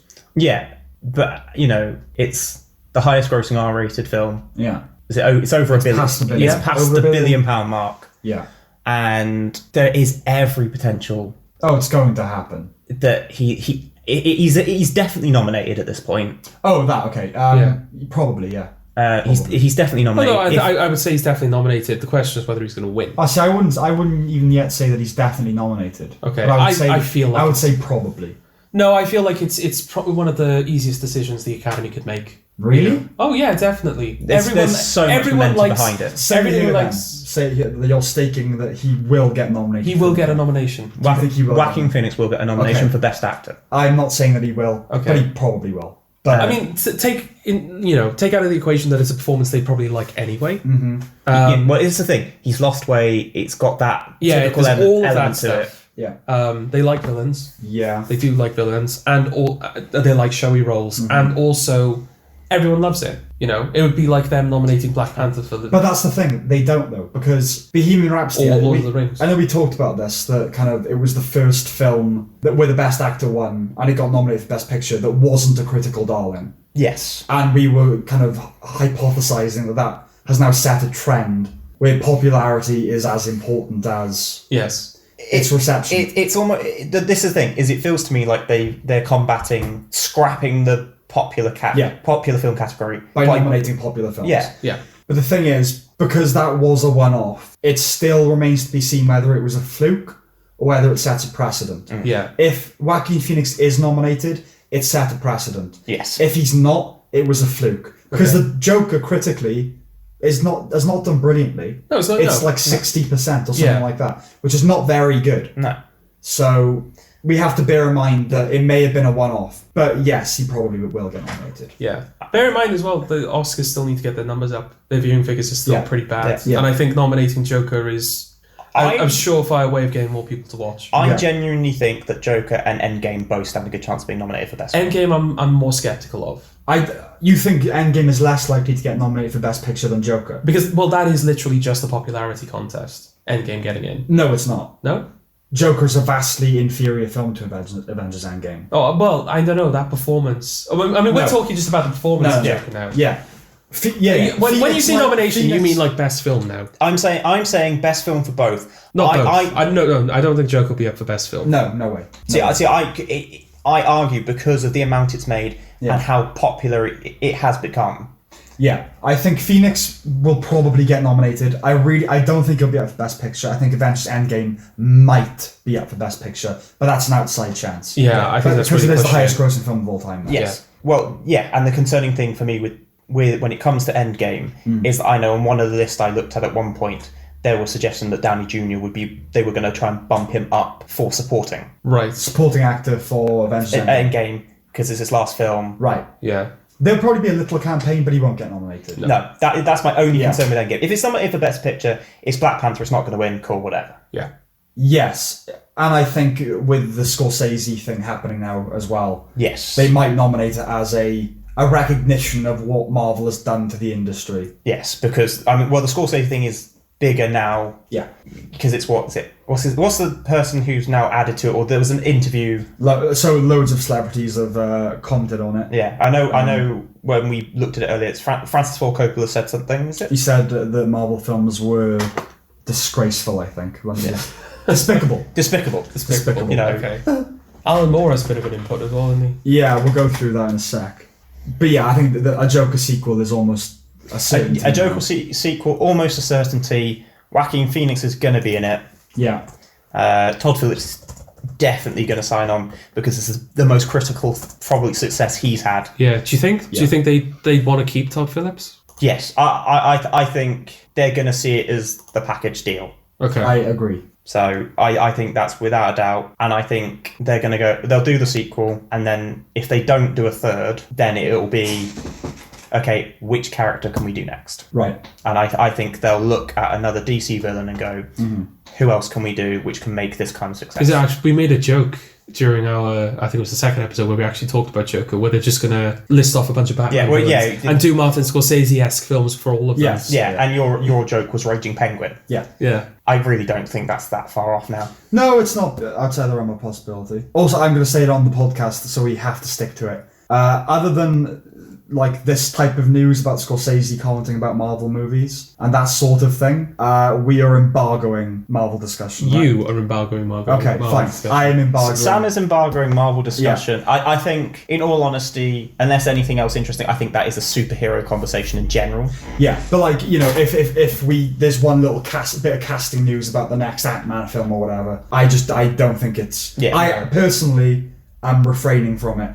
Because I think I don't want to give it any more time anymore. No, the hype machine is big enough as it is. Yeah. Marvel. I mean, the fact of the matter is none of us. Even though it's the films I've seen in the cinema, every film I've seen in the cinema this year is basically a superhero film. Yeah. I don't really think you could call any of us massive superhero fans. No, and that's the thing. I know it's a behemoth, and so we kind of feel compelled to talk about it. But we talk about it so disproportionately for people who aren't that interested in it. Do you know what I mean? But it's culture. It's no, literally it's culture. not culture. No, it is. No, it's not. It's in culture. No, It's not no. No, I'm not having. I won't have that said. It's the I will not have that It's said. the dominant topic of cultural discourse at the moment. No. No, it is. No.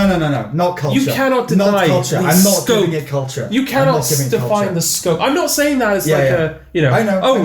it's like it's the best thing at the Yeah, moment. it's the most talked about things in the world. Scale wise. In the world of entertainment. Yeah, I agree. scale-wise. In the world of entertainment. Which is culture. Well, again, this is the whole cinema movies thing, isn't it? Yes. I am not calling Marvel culture. I will not do it. I refuse. But yes, objectively, it's part of culture, but it's not culture. I look forward to Scarlett Johansson having to slag you off because you said Marvel wasn't culture. Yeah. If you get a tweet from Scarlett Johansson over this is going to be the funniest shit going. Okay, so this is what Alan Moore said. Okay. So this was I think 3 years ago, but it's come to light again because of the Scorsese brouhaha. Yeah. Okay, so Moore said, primarily, mass market superhero movies seem to be abetting an audience who do not wish to relinquish their grip on A, their relatively reassuring childhoods, or B, the relatively reassuring 20th century. The continuing popularity of these movies, to me, suggests some kind of deliberate self-imposed state of emotional arrest, combined with a numbing condition of cultural stasis that can be witnessed in comics, movies, popular music, and indeed right across the cultural spectrum. Genuinely nothing I can argue with about that point. No, there really isn't. That's the first bit of the argument. Okay. And then he goes off on one. He said, I would also remark that save for a smattering of non-white characters and non-white creators, these books and these iconic characters are still very much white supremacist dreams of the master race. In fact, I think that a good argument can be made for D.W. Griffith's Birth of a Nation as the first American superhero movie and the point of origin for all those capes and masks. The capes and masks thing I find interesting. Yes, I find that interesting. Yeah, I think that's an interesting comparison. I don't want to really get into the white supremacist bit. No. I'm not really sure what angle he's coming from there. I know the capes and masks connection I get, but in terms of white supremacy, I know he's saying that the superheroes, being as they are pretty much exclusively white, exist to preserve the kind of hegemony of white America. Okay. You know, because like Batman, for instance, there's a conservatism to the idea of Batman, which is he protects society from the underbelly of society. I thought we were just going to say he's a rich white guy, but sure. But kind of. Also, he's literally that. Yeah. He's literally a rich white guy. Yeah. But who's protecting structure? Yeah. Yeah, he's not a socialist. You know. No. But I don't want to get into the. It's more about this idea of arrested development in culture, which I think is definitely true. Don't you think? Like, Stephen Fry has talked about this, that the food we eat, the clothes we wear, they're for children. They're children's clothes, it's children's food. Yeah, I did OD on party rings. You did last week. Yeah, you want to explain that? Yeah, we're currently in the process of filming. Do you want to say anything about it, like the name or? Well, we've Funfiltered has released the name of it. Okay, we're currently in the process of shooting The Bridges of All Baskin, which is our first short film that will be released under Fun Limited, hopefully around Christmas time. Yeah. So we're just filming a lot at the moment, and there's a corner shop nearby where we're filming. I picked up a pack of party rings. I, towards the end of the day, started to feel a bit ill. I left to go home. Before I got to my car, I just threw up. That's amazing. I just threw up all over the street. That's amazing. Because the house we're filming in is, it's your house. It's your house. Yes, my house. Yeah. And you've decided to be in a house that's on a steep hill. For some stupid reason. Of course, my car was parked further up the hill, so I had to walk uphill while throwing up party rings. That's funny. But in fairness to me, though, I hadn't had party rings for many years, which is why I was compelled to buy them. Yeah, but like eating so much that it made you sick. Well, I overestimated. Okay. How many were, and also just the sugariness of party rings. I really didn't expect that. I will say this. Last night, on my way home, I decided I quite like eating Malwan. Oh yeah. I bought 3 packets of those. Okay. I ate 2 of them before I went to bed, and that made me feel incredibly ill. I didn't get to the point of vomiting, but it did make me realise that, like, because I literally saw them and went, I want to get some of those. I don't know whether that's an advert for Mauer or not. I just crossed the name off the list of potential sponsors. No, but this thing, it's nothing against Mauer. Yeah. It's, I think, much like a lot of sweety treaty foods, obviously, it's quite moreish. Yeah. And I kind of, because I had one of those party rings, and I did instantly think I could easily eat this entire packet. Yeah. That's the problem, is that you know. So the problem is... They should write on the packet, eat responsibly. I think all junk food needs to be... No, the problem is, with stuff like that, is they put the right amount in the pack so that you can't quite finish them off in one go. Right. But by the time you're full, there's kind of not enough for there to be a second portion to come back to. Right. So you have to finish them. Yeah. So... I blame party rings or whatever the... Who does party rings? I don't know. No, okay. I literally don't know. Okay. No, but that's the thing. Like, so we agree that with our more that we're children. Well, I was going to ask, are Mawams inherently juvenile? Yeah, all sweets are inherently juvenile. Because party rings, definitely. Because party rings, you have them, like, when you go to, like, the community centre for Elizabeth's 9th birthday, you have, like, a plate of party rings. Elizabeth. Whatever. He was at the Queen's 9th birthday. It's fine. Yes, I am eternal. But you have that. But Mawams, I wouldn't have said were particularly... Yeah, I think all sweets are, aren't they? Yeah, Other than Werther's original, you know. Which is a beautiful sweet. I love. But they're for your gran, Werther's original. Yeah, like toffees and that sort of stuff. Yeah, that's for the older generation. Yeah. But everything else is... These sweets are for children, aren't they? Yeah, I mean, I still enjoy a dip dab every now and again. But... I mean, biscuits and, like, chocolate is different, I think. Yeah. But sweets are for kids. Yeah, sweet, yeah. Maybe I'm just trying to defend Mawam because it's the only sweet I like. Yeah, okay. Mawam and Chewits, they're kind of basically it. Right. I don't eat sweets.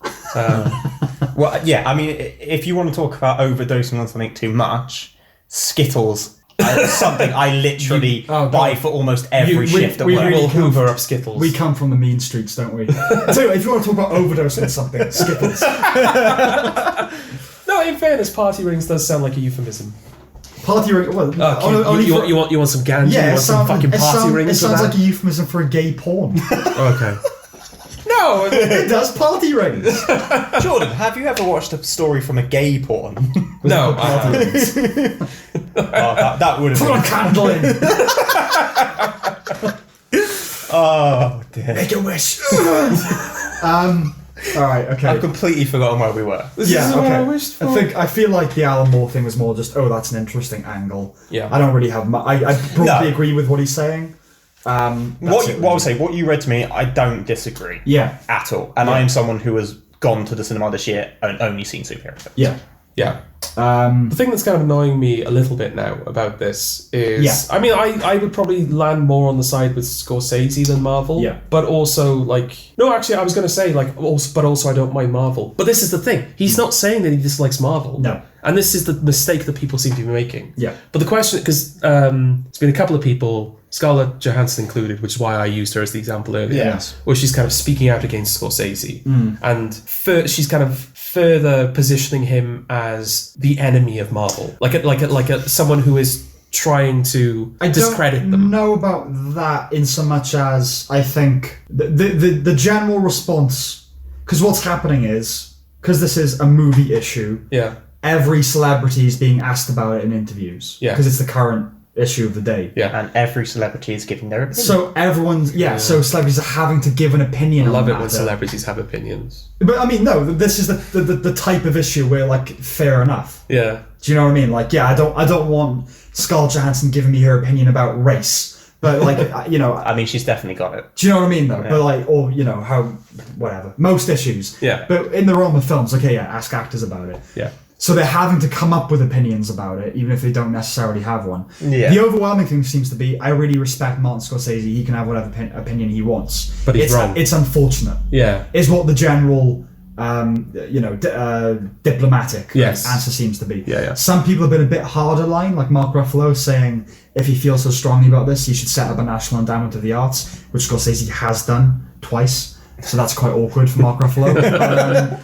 You know, I don't begrudge Mark Ruffalo. He's in like 9 films a year. He's got no time to I know. worry himself about this shit. Yeah, do I'm like guessing Mark you'll Ruffalo, now never be directed by Martin Scorsese. But Imagine the next film Scorsese does, Martin Ruffalo. Martin Ruffalo. Martin Ruffalo. Yeah. Mark Zack Ruffalo. Snyder, Martin Ruffalo. But no, yeah, you're right. There does seem to be a push towards. Well, that's the they're trying to set up that there's a conflict here, right? To sell things. But yeah. Well, that was going to be my question at the end of it all. Is this, if this is indeed a thing where it's being turned into Scorsese versus Disney, is Disney at all responsible for perpetuating that, or like making it more that? I don't know. I mean, they've probably had getting all actors that are part of Disney products to be like on point and on book about it, on script, because we know they do that.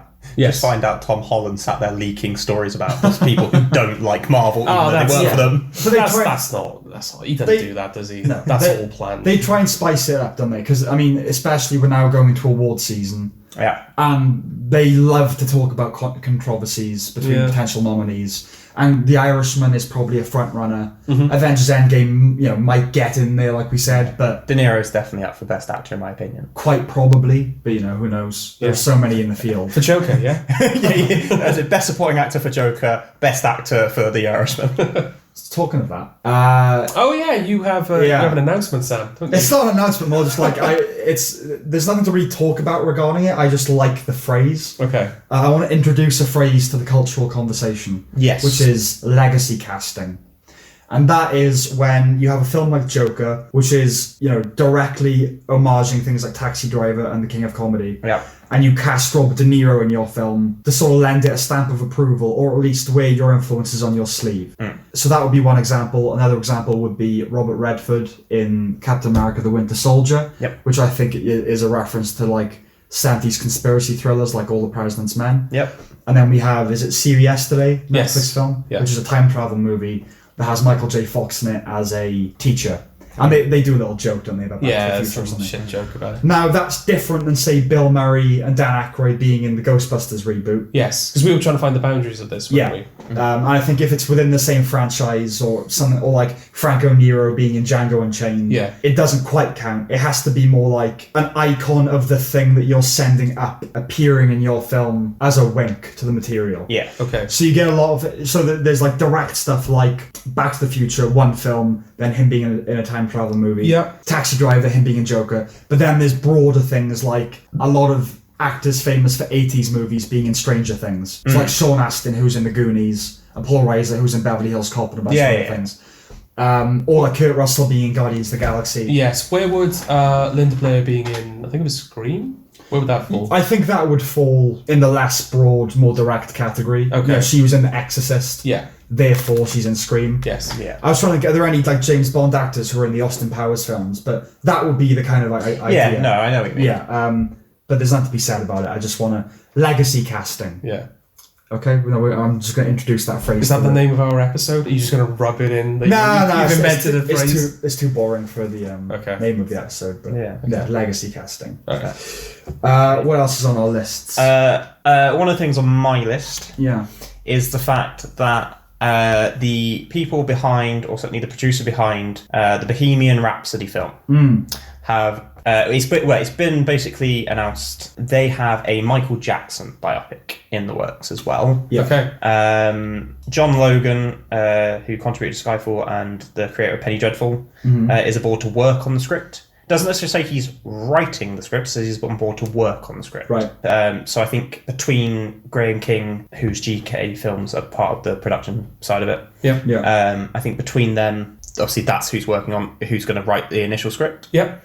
I'm interested. Michael Jackson is somewhat of an interesting figure. Yeah. The one article in particular that I looked at was on Empire, and they were talking about how his life is ideally suited to the drama of a biopic. Okay. But as Sam has made the point in conversations before, there are things that are controversial in his life, which there's some stuff we still don't have the answers You don't have a finite answer on the truth. There's an enduring ambiguity, isn't there? Yeah. With the Jackson legacy. Which I think is definitely part of the appeal of... Not appeal, but like that's part of what makes Michael Jackson so interesting. It's now part of, of his... Which makes me wonder if they will go in the route of Bohemian Rhapsody, which is Bohemian Rhapsody went up to a certain point.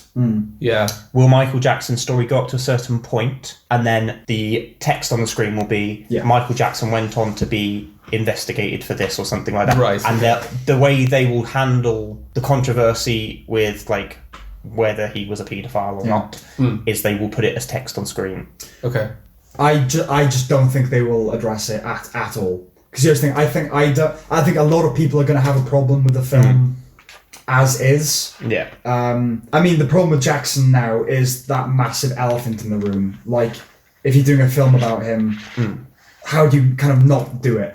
I personally don't have a problem with them just like focusing on the early part of his life as a child and the emotional abuse. No. Jackson 5, Thriller, all that sort of stuff. I don't mind that, like, personally, but I don't think you could do that film and then, like you said, do text that said, in later life, he would go on to be investigated for these... Because it would be like a non sequitur, like none of that's coming through in the story. But yeah, I don't know, it feels weird, just a really bad move to do it, because not only is there an endearing ambiguity, but, like, just this year there's been a documentary about... Yeah, there was HBO An HBO documentary. And, you know...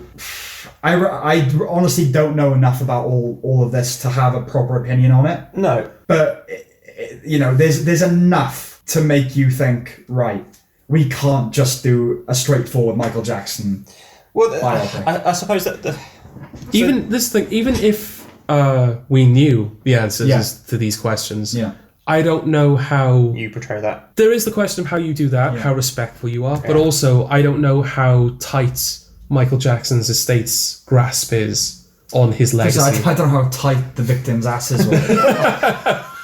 Well, not very after... Well, not after he was done. Yeah, exactly. I mean, it's fine. If you go off what Dave Chappelle said, at least the kids are going to be walking around saying, hey, I got my dick sucked by Michael Jackson. But this is the thing, like with Queen, I know they were like... Like with Queen, I know Queen were involved in some capacity in the production of Bohemian Rhapsody. We didn't get an accurate... Yeah. We didn't get an honest portrayal of Queen. No, they created their own myth. Yeah. That's what they did with that film. Would it be the same?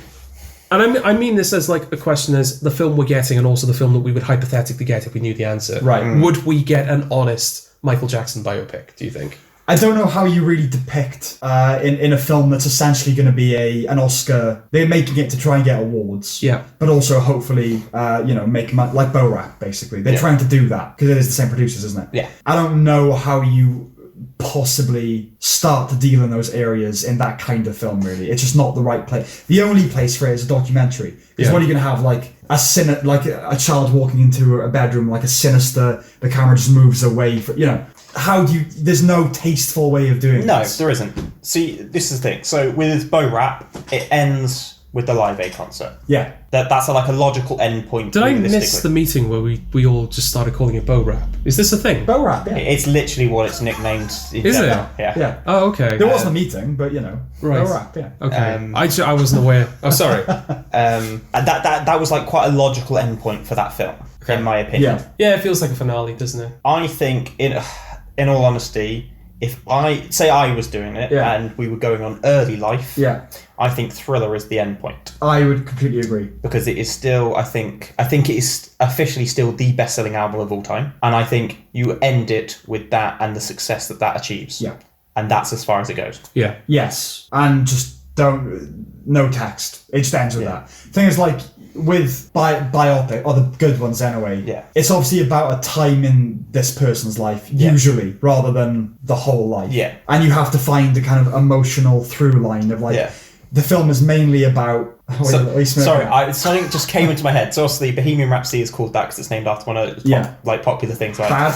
Is that what you're saying? Smooth criminal. No. The problem is the one that popped into my head is probably the less appropriate one, which was Black or White. Right. Oh, okay. All right, okay. No, that works on two levels. That's actually a good title.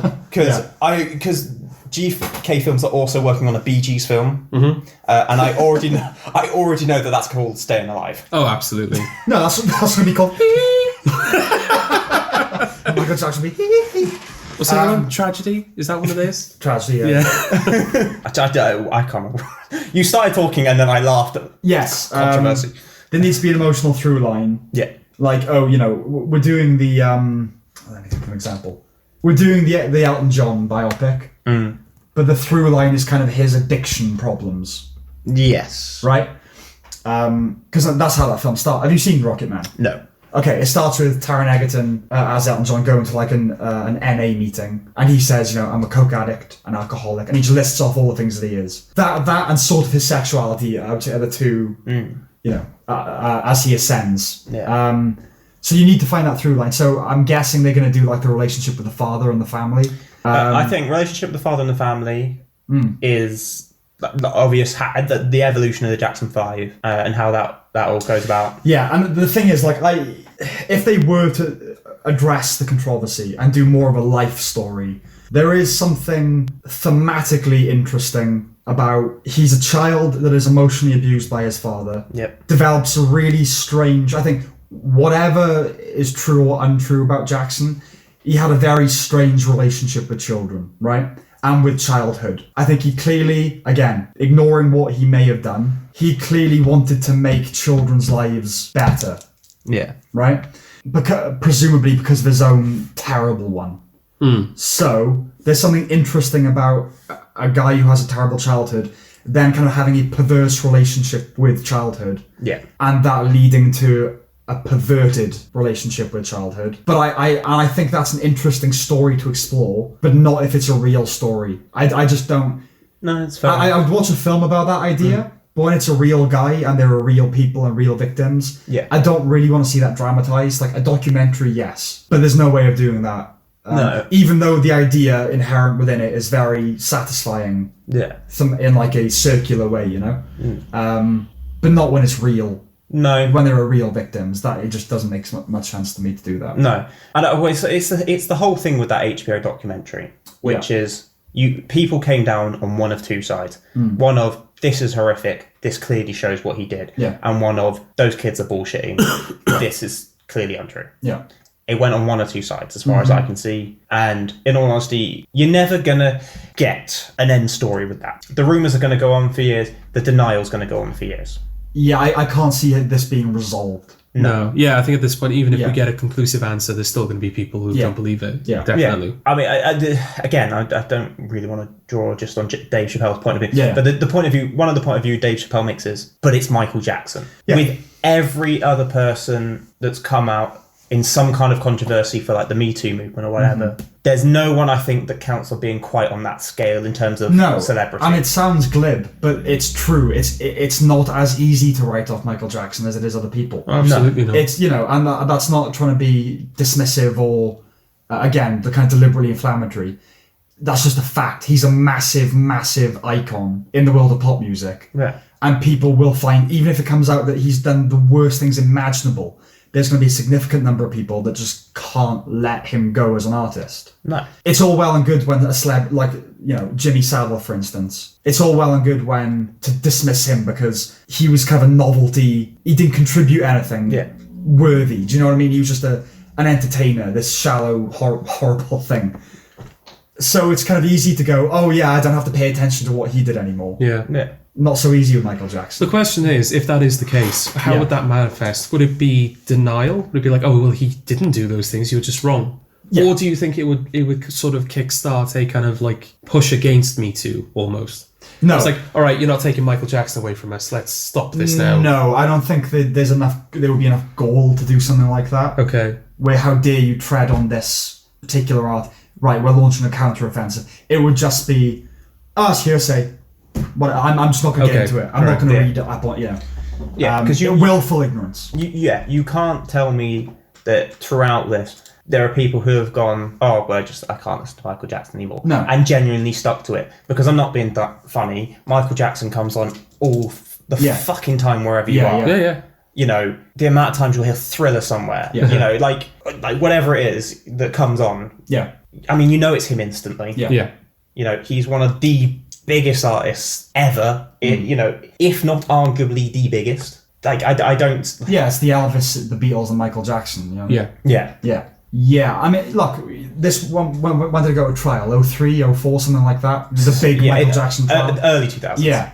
And you had all, thousands of fans, like, around the courthouse and everything every day, who, like, pleading his innocence. Now, I'm not he was acquitted, obviously. Yeah. I'm not saying that had it come out that he was guilty, that they wouldn't have just crumbled. Yeah.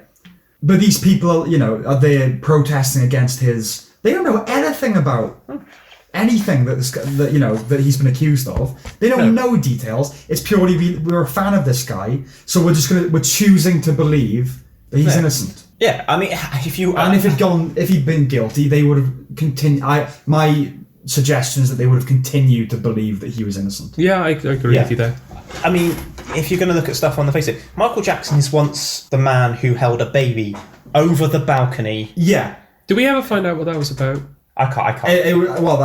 It was a new baby, wasn't it? It was someone he knew. Anyway, it was his baby, wasn't it? It was. Was it? I'm sure it was his baby. I thought it was a friend of his kid. I don't know. I thought it was his baby, and that was his meet the baby world, and he did a Lion King basically. But it was fucking irresponsible. I can't remember, to be fair. Okay, yeah. But the fact of the matter is, he's still a guy who, in front of everyone, held a baby over the balcony window, and everyone was like, "Oh, what the fuck's he doing?" And obviously, that's the whole point is he's Lion King here. Yeah. But it is that's a new baby. You're holding that quite high up. Yeah, look. Yeah. Over a drop. If Michael Jackson is completely innocent of the worst things he's been accused of, he's still deeply, deeply suspect and immoral for putting himself in a position where he could be questioned. You're letting kids sleep in your bed. Yeah. Even if you did nothing to them. Even if he did nothing wrong, you shouldn't be in a position where you can even be questioned, as far as I'm concerned. No, I mean, Macaulay Culkin was one of the closest people to him for a ridiculously long time. Yeah. Now, okay, Macaulay Culkin, as far as I know, has said nothing ever happened. He says nothing ever happened, Yeah, but that is a weird friendship. I'm sorry, it is. Yeah, no, it's not okay. It's not okay. You know. And the fact that Neverland is clearly constructed to be a child's paradise. Yeah. Yes. I'm not saying where there's smoke, there's fire, but there shouldn't even be smoke. And he definitely created smoke. Yeah, and he created a lot of smoke. Yeah. And that's not good. No. Anyway, that's that. Yeah. Yeah. I mean, there's that Nicolas Cage bit of news. Yeah. The most Nicolas Cage thing that you could do? The most Nicolas Cage thing since adaptation. Yes. Which is literally two Nicolas Cages. Whereas this is more Nicolas Cage section. There are two. There are two. A version of him is lambasting him for his decisions. So there are two Nicolas Cages. Yeah, okay. It's going to do a Gemini Man, isn't it? Yeah. Is it? In terms of having more than one. Yeah. But yeah, we've already seen that with adaptation. So it's called The Unbearable Weight of Massive Talent. There's an involvement to do with Tarantino, isn't it? He goes up for a Tarantino film. He's desperate to get a role in a new Tarantino film. He's also dealing with a strained relationship with his teenage daughter. He also occasionally talks to an egotistical 1990s version of himself who rides him for making too many crappy movies and for not being a star anymore. Kind of Birdman vibes from that. Yes. Yeah, well, no, I'm getting JCVD vibes, which is it's a bank heist movie with Jean-Claude Van Damme playing himself, who's caught in the middle of a heist. And it just becomes this really, serious... He monologues about his failures as an actor and stuff like that. And it's really good. Okay. But I mean, let's see who's directing it. Because I don't think... I don't know. But we've talked about this, Nicolas Cage. He makes so many films... Yeah. But 1 in 7 or 8 is good. Just law of averages. Law of averages. So whenever you get 1 or 2, a good Nicolas Cage from every 1 or 2 years, it's always touted as his return to form. Yes. Yeah. But no, he just makes, it's like Woody Allen, he makes so many. Yeah. That just some are really good. Joe or Mandy, I think a lot of people would consider really good. Which, we went hot on Mandy. No. I would say he's good in that. Yeah. I'll give it Mandy. He's good in that film. Yeah. And it feels like a Cage performance as well, which adds to it. Yes. Your typical Nicolas Cage performance, I should say. Okay. So it's just... I mean, I think it was the point you made, which is Nicolas Cage will make anything. I think literally it's do you have February free? Yeah. Do you want to do this terrible film? Does it pay? I need money. Because that's the thing. Nicolas Cage, we will give you £5 million to make another film. Oh. Yeah. Okay. I think I looked it up. He was once worth something like $150 million, and he spent all that money, and he's now just in crippling debt. Because he's just buying castles and islands. This is part of the film, apparently. Yeah, that's why he makes all these films. He literally needs the money to pay off all his debts. The Cage character is also under a mountain of debt and finds himself forced to make an appearance at the birthday party of a Mexican billionaire who happens to be a fan of Cage's work and secretly hopes to show him a script on which he's been working. How much creative input does Cage have on this film? I don't think any. I think he's just... That's just written by Nicolas Cage, directed by Nicolas Cage. No, not necessarily that. Nicolas Just Cage like is Nicolas Cage. because that feels like one of those things that happens, so you put it in a film. You know, Yeah. it's like, oh, this guy wants to show me a script, so he like bought me for his birthday party. Yeah. Well, so the director... Whereas if I would say, just to point out, if he'd have made some better acting choices, like I'm not Made some better financial choices. Yeah, but I'm not being funny. Like, again, not to want to talk about Marvel. Say he'd done a role in like Endgame. Robert Downey Jr. got what, 20 million out of at least some of those films? They wouldn't have given 20 million to Nicolas Cage. But you think he's in millions of pounds of debt, so he gets at least a couple million out of a couple of those films. Maybe, but do they want him? Oh god, like no. How? That's the question. How? No, absolutely not. He did kick ass, and that was that. That was a superhero. How movie. like wanted? I don't know what the word is, but yeah, like how much demand is there for Nicolas Cage amongst like the industry? I think I was going to say use Ghost Rider as an example of a bad point in which because that's from like a comic book, isn't it? Or something. Yeah. Ghost Rider. Yeah. That's a bad example of something he did in the Marvel world. Yes. But then Kick-Ass, I think he does quite a good performance in there. Yeah, right, very quickly. So the director is Tom Gornigan, who wrote and directed That Awkward Moment, which is not good. No, it's not. He created a TV series called Ghosted, which is not very good. And he is a co-producer for movie 43. Oh, wonderful. Okay. So this is just going to... That's what we can This is going to be diabolical. From Nicolas Cage's new Or is this his Todd Phillips moment where he makes something that everyone thinks is good? Well, my prediction is that it's not going to be a good film. No. That's just knowing as much as we do about it, it's just not going to be right. Is it going to be a performance movie where the film is bad but the performance is It's good? going to try and be that, Okay. but it's not going to be very good. Okay. Yeah. That's all the news I have. Yeah. Okay. And I've gone through...